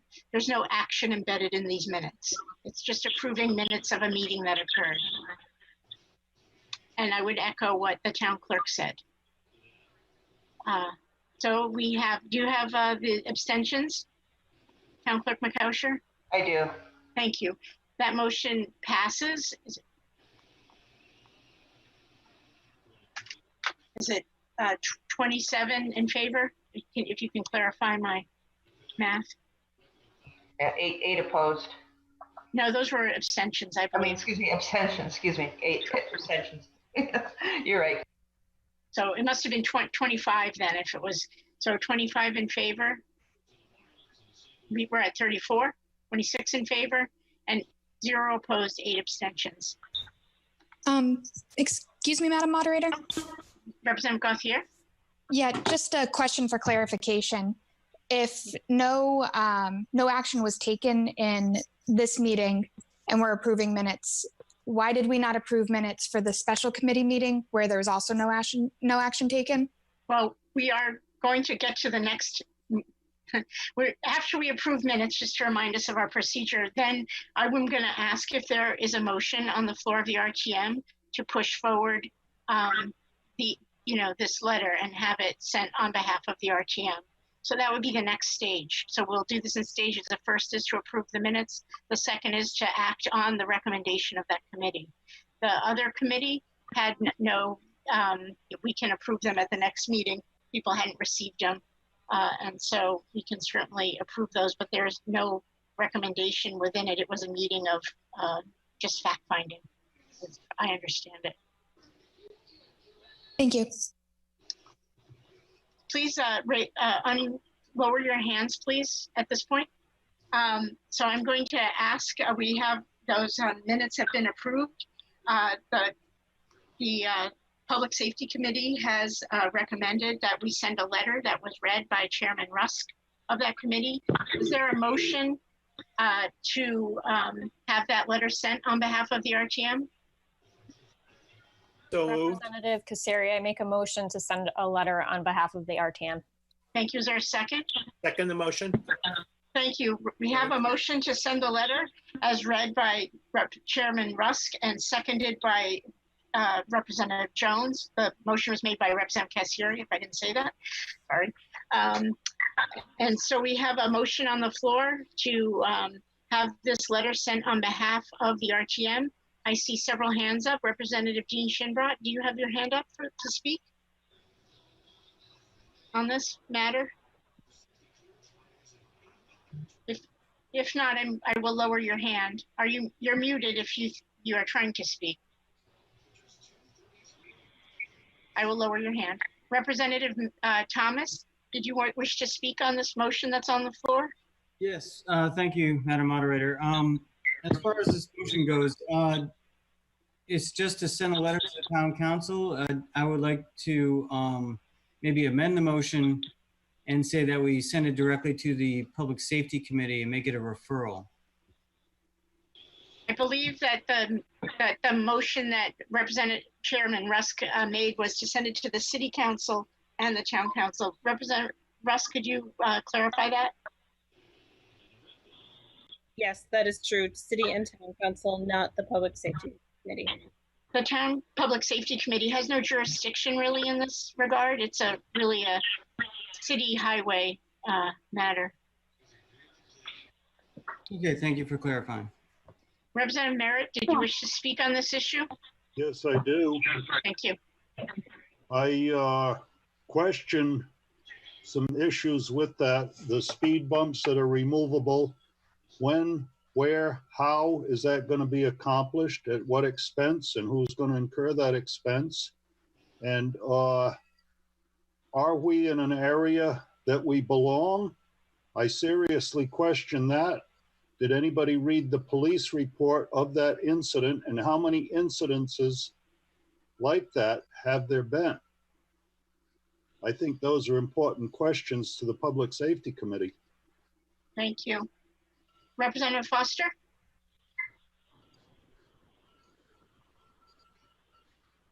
Sorry, I was trying to put my hand down. Thank you, Madam Moderator. Full disclosure, I walk from my house to work at EB every day, and it I've almost been hit a couple of times. It's awful what happened to the person that lost their life, and it's terrible that this person had to witness this. I just want to make sure, where are we given the power to write letters of recommendation in our town charter or the rules? I just want to make sure that we're following the powers granted to us in the charter. Thank you.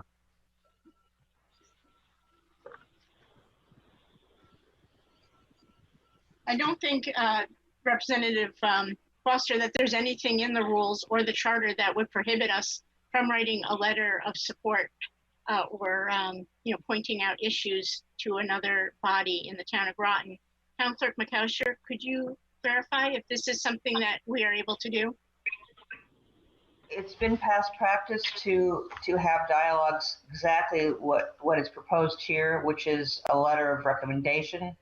You're not proposing to set law or to expend funds. That would require a power of initiative, which is granted in the town charter. Thank you. Representative Whitehouse?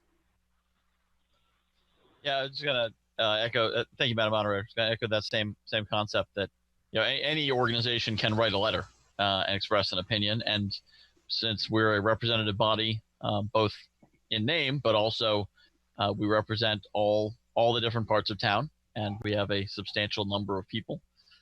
So by affixing our collective name to a letter, we're saying that the opinion of the town, as we represent them, is this, and that I believe is an important part of what we do, is representing the opinion of the people of Groton, to bring that from a broader audience to the more specific entities that can take action on things like this. Thank you, Madam Moderator. Thank you. Representative Rusk, did you want to answer questions that were posed? I probably should have asked. Well, I want to discuss a couple of things. One, do you also agree that we are stepping on a slippery slope, perhaps overstepping boundaries of this committee, of the RTM? And I believe I voiced that in the last meeting. That being said, I went with what was recommended by the committee. I want to reread what the recommendation was in the letter. It says, in light of this accident, the town of Groton RTM respectfully encourages the city of Groton to evaluate this section of road and determine appropriate methods to improve safety on Thames Street and Eastern Point Road. I think we need to understand that by saying this as the RTM, we are opening ourselves up to spending money on this. And that is something that I want to make sure everybody understands. We are telling the city that we are recommending that you make changes to a town road then I hope that we are able to stand behind that and finance that later.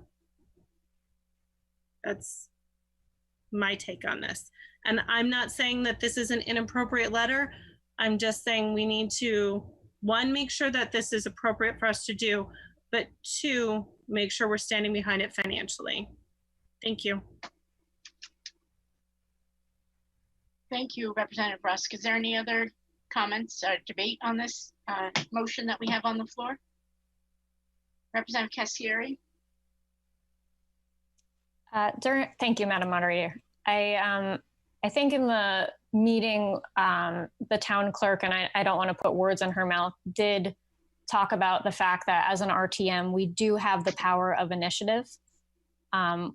I think that we are not sending a letter to ask the RTM to spend money. I think this is just an exploratory letter to ask the town and the city to look into a remedy for this dangerous situation. Thank you, Representative Cassieri.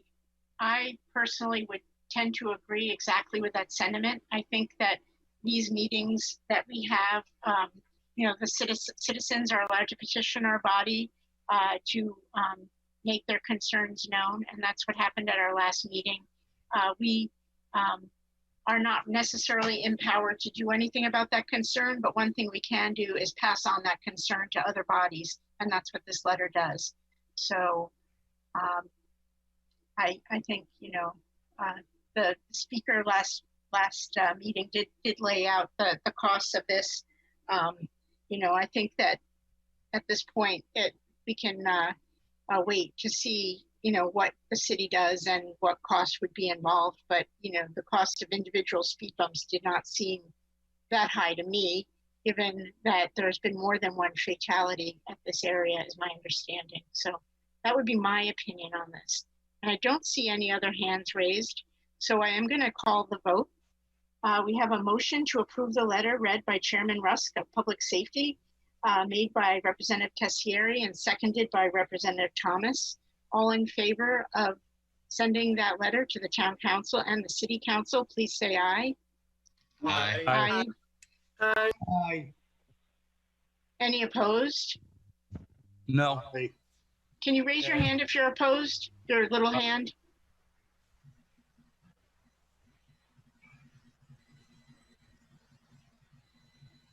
Okay. Town Clerk Makowski, do you see those three members? Bailey, Whitney, and Merritt. Yes, thank you. Any abstentions? That would be me, Harry. No, Watson and Chase. Is that Chase? Are you abstaining? Yes.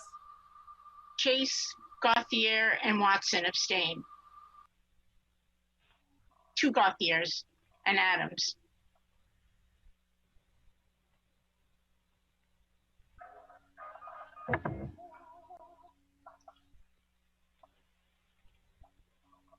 Okay, I have it.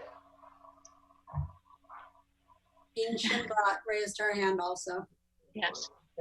It's really a moving target there. Dean Shimbrat.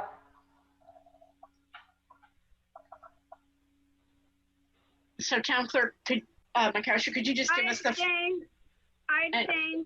Katowski as well. Okay. Thank you. So we have Representatives Chase, Watson, Adams, Dean Shinpot, Katowski, and both Gauthiers. 1, 2, 3, 4, 5, 6, 7. It would be 7 abstains and 3 opposed. Okay, so that was 24 in favor, 3 opposed, and 7 abstentions. Is that correct? Correct. That motion carries. Thank you very much. The next item on our agenda is the Rules Committee, which did have a referral from Representative Foster to add high school students as ex officio members to the RTM. And I believe that we had a good discussion at our last meeting, and they did come up with some revised language. So I would ask Chairman Richards to come to give us the minutes of that discussion of that last meeting you had. Hey, thank you, Madam Moderator. We met on July 23rd, 2020 via Zoom. Members were Chair Kate Richards, Representatives Karen Adams, David Gothier, Lisa Luck, and Michael Whitehouse. Present were Representative Richards, Adams, Luck, and Whitehouse. Members absent were Representative David Gothier.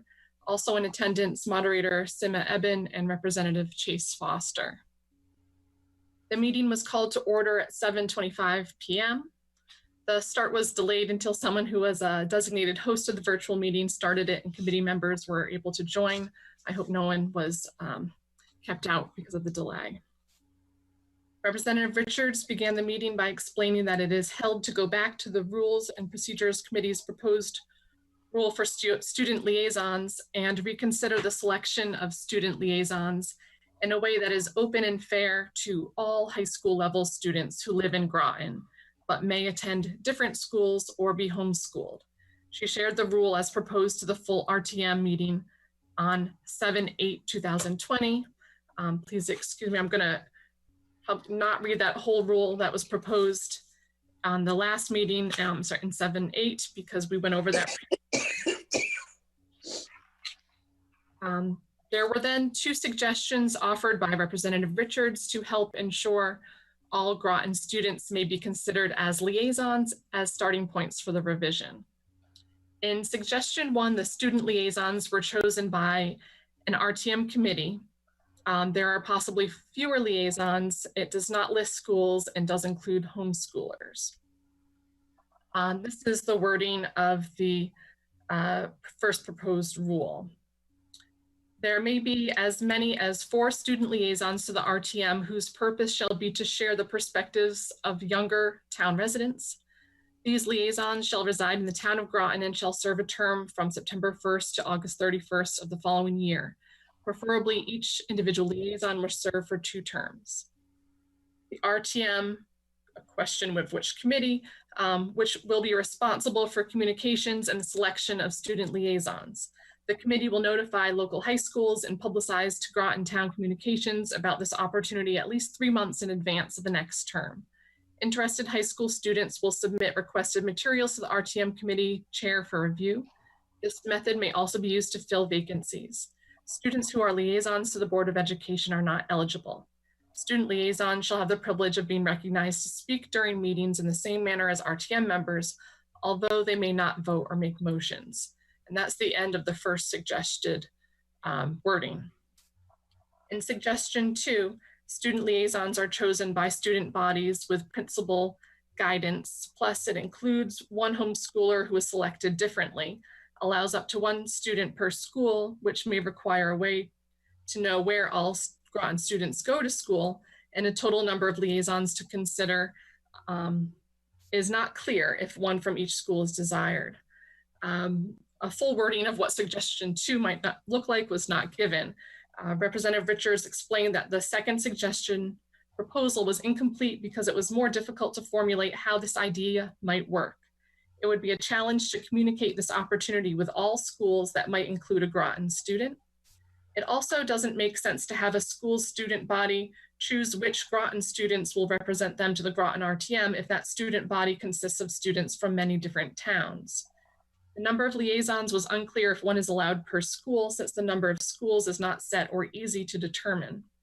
If homeschoolers are to be included, an RTM committee would need to be involved in determining that liaison rather than a building principal, and then it would likely be simpler and fairer to have an RTM committee handle all requests.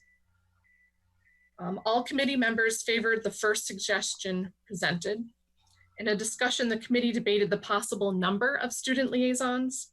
There was a consensus that up to 4 liaisons was a good place to start, and if more were wanted, a rule change could be made at a later time. Representative Whitehouse questioned how many months in advance the RTM committee should have communicated about the student liaison position for the next term. He was concerned about placing the time too close to budget season or too near the end of the school year, and proposed a 5-month time frame. Representative Adams and Representative Richards pointed out that the wording stated at least 3 months in advance, and so communications could be completed well before that date. 1 extra month was added so that communications would be made at least 4 months in advance of the following term, with the intent that students would have more time to consider this opportunity before the end of the school year. The discussion then moved to choose which RTM committee is best suited to this task. The RTM Education Committee was considered because education is likely to be a big concern for a high school student, and the committee members might be well informed of issues the student may have interest in. The RTM Community Development and Services Committee was also proposed because students may have more general interest in what the town is doing, and the reasoning for having a student liaison fits well with community development issues. Representative Luck is also currently the chair of that committee and expressed support for taking on the roles proposed. The committee members agreed that Community Development and Services Committee was their first choice. The final wording allows the RTM committee to choose what materials, such as a letter of interest and recommendations, will be requested of students and what criteria will be used to select student liaisons. Representative Foster noted that he was impressed with the recent political mobilization of Groton youth and hoped the student liaison position would help students get more involved. He also voiced some concerns about communicating the opportunity to all students. Representative Richards stated that she intended that the student liaison opportunity be publicized through town communications, such as the Town of Groton website, library, and social media, in addition to through the local schools. The details of the communications, requested materials from students, and the selection process will be determined by the RTM Community Development and Services Committee. There was a motion to recommend the rule as revised by Representative Richards, seconded by Representative Adams. And the final wording voted on was this. Rule 9.2.1, student liaisons to the RTM. There may be as many as 4 student liaisons to the RTM, whose purpose shall be to share the perspectives of younger town residents. These liaisons shall reside in the town of Groton and shall serve a term from September 1st to August 31st of the following year. Preferably, each student liaison will serve for 2 terms.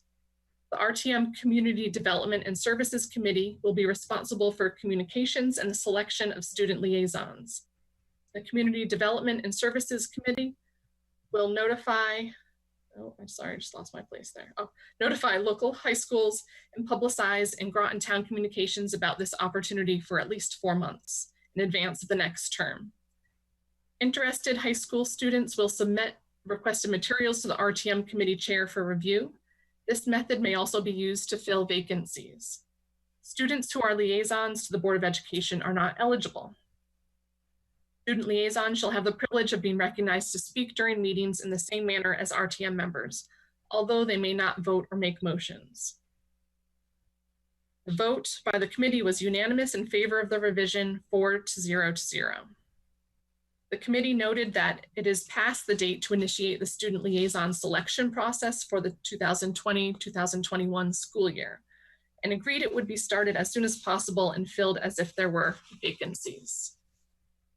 Representative Richards added that to her knowledge, no information had yet been shared by the town attorney regarding the reimbursement of childcare costs for RTM members through a grant or fund that does not come from the town budget. An update will be shared when more is known. There was a motion to adjourn by Representative Adams, seconded by Whitehouse. The meeting was adjourned at 7:54 p.m. And these minutes are prepared and submitted by Chair Kate Richards. Thank you, Representative Richards. Is there a motion to accept those minutes? Motion to accept. Thank you. Is that Representative Adams? Is there a second? Second. Representative Russ, second. We have a motion to accept by Representative Adams, and it was seconded by Representative Rusk. So we have the minutes of the Rules and Procedures Committee. Is there any discussion on those minutes? Representative Bailey? Representative Bailey, you're muted. No, I don't have any. Okay. I will afterwards, if that's okay. Sure. Yes. All right, thank you. Any comments on the minutes? Seeing none, we have a motion on the floor made by Representative Adams and seconded by Representative Rusk on the minutes of the Rules and Procedures Committee. All in favor, please say aye. Aye. Aye. Aye. Aye. Aye. Any? Aye. Any objections? Any abstentions? Representative Watson abstains. So those minutes are approved, 33 to 0 to 1. Thank you. Representative Watson, Representative Bailey, did you? Yes, I have a point of order. This violates the Charter Section 4.2 representation and Section 4.3 composition. Representation are based, or representatives are based on the number of electors for each district.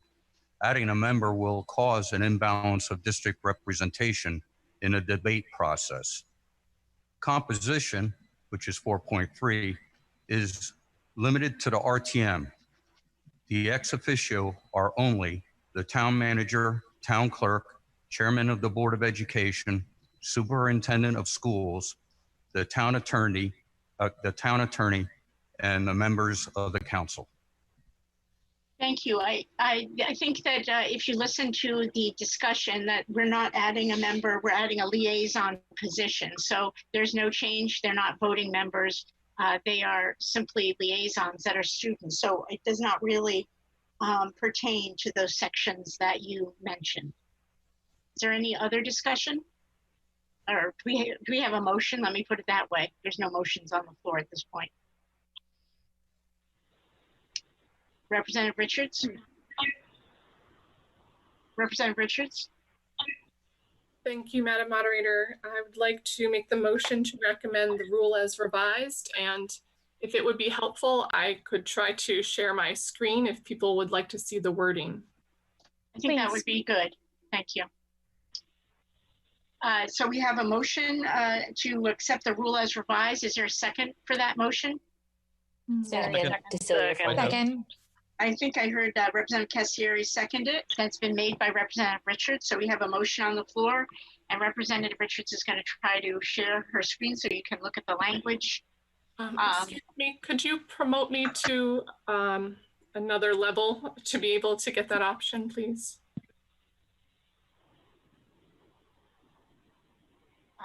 Town Clerk McCow, do you have any idea how to do it? You did it before. I am not entirely sure how to do that. I'm working on it. Just a second.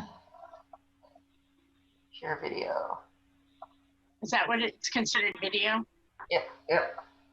Oh, well, you're seeing me, so I think that was different. Whiteboard.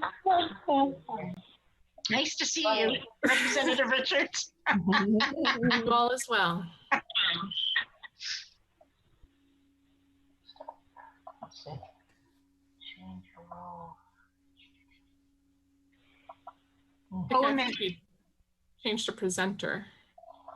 Yeah, I think it says who can share. It says all panelists. Try it again. Because on mine it says all panelists can share. Oh, okay. Let me take a look.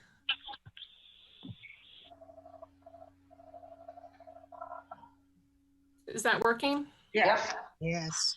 Okay. All right. Representative Richards, did you want to speak to this motion that's on the floor? Or Representative Thomas? Yes, thank you, Madam Moderator. Yeah, I just wanted to speak. I'm in full support of this revised edition, and I fully encourage all youth to be involved. I think they are the citizens of Groton as much as anybody else, and they are not current voting age. They will be soon, so encouraging them to be involved in the civics that it could not be, there's no more noble mission. So I'm in full support of it. Thank you. Thank you. Representative Whitehouse, I believe I see you've written a chat. Did you wish to speak? Oh, I was just sharing the text of the, text of the motion. All right, no, that's good. All right, is there any other discussion on this motion that's on the floor?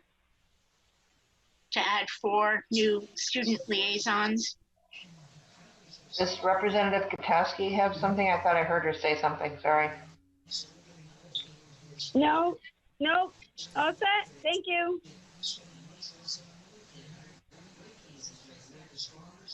All right.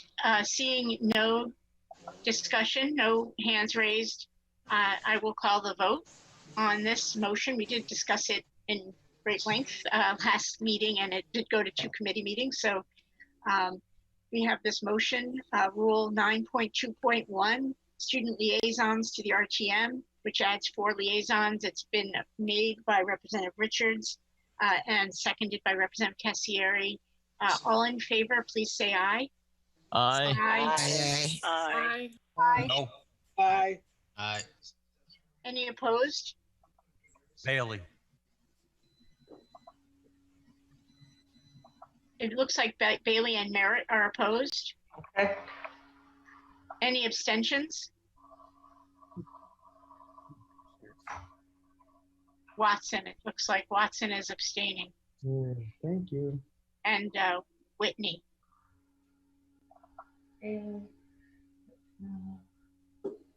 Whitney, is that correct? You're abstaining? Yes.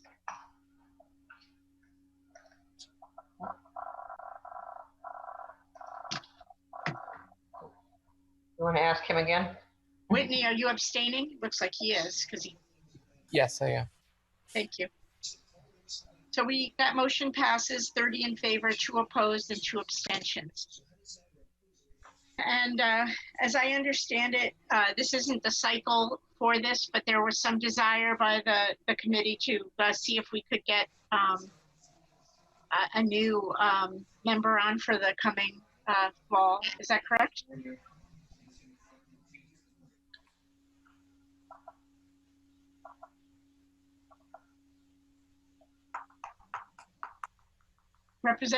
Representative Richards, is there a desire to start this cycle early for the coming year?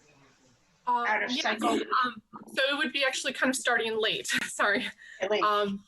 But yes, and so I guess maybe the best place to start would be to put a referral to the Community Development and Services Committee now to meet and figure out exactly how they want to set up criteria, start some communication, and get the ball rolling on some students in these as the student liaisons. That's good. So I will refer that to the Community and Development Committee, and that's Chairman Luck. Chairman Luck is on this, I believe, right? Yes. Okay. So if you can have a meeting before our next meeting to discuss the kind of the implementation of that new rule, that would be great. Thank you. The next item on our agenda is budget discussions. Is there any discussion of budget? We have other business item. Is there any other business to be brought before this body?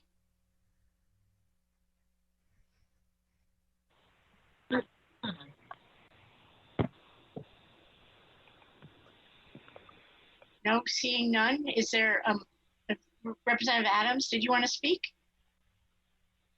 I'd like to make a motion to adjourn. Thank you, Representative Adams. Very timely. Is there a second to that motion? I second it, Representative Rusk. We have a motion to adjourn from Representative Adams, seconded by Rusk. All in favor? Aye. Aye. Any opposed? Any abstentions? That motion carries by consensus. I want to wish you all a safe and happy and relaxed end of your August. And I'll see you next month in September. Thank you so much.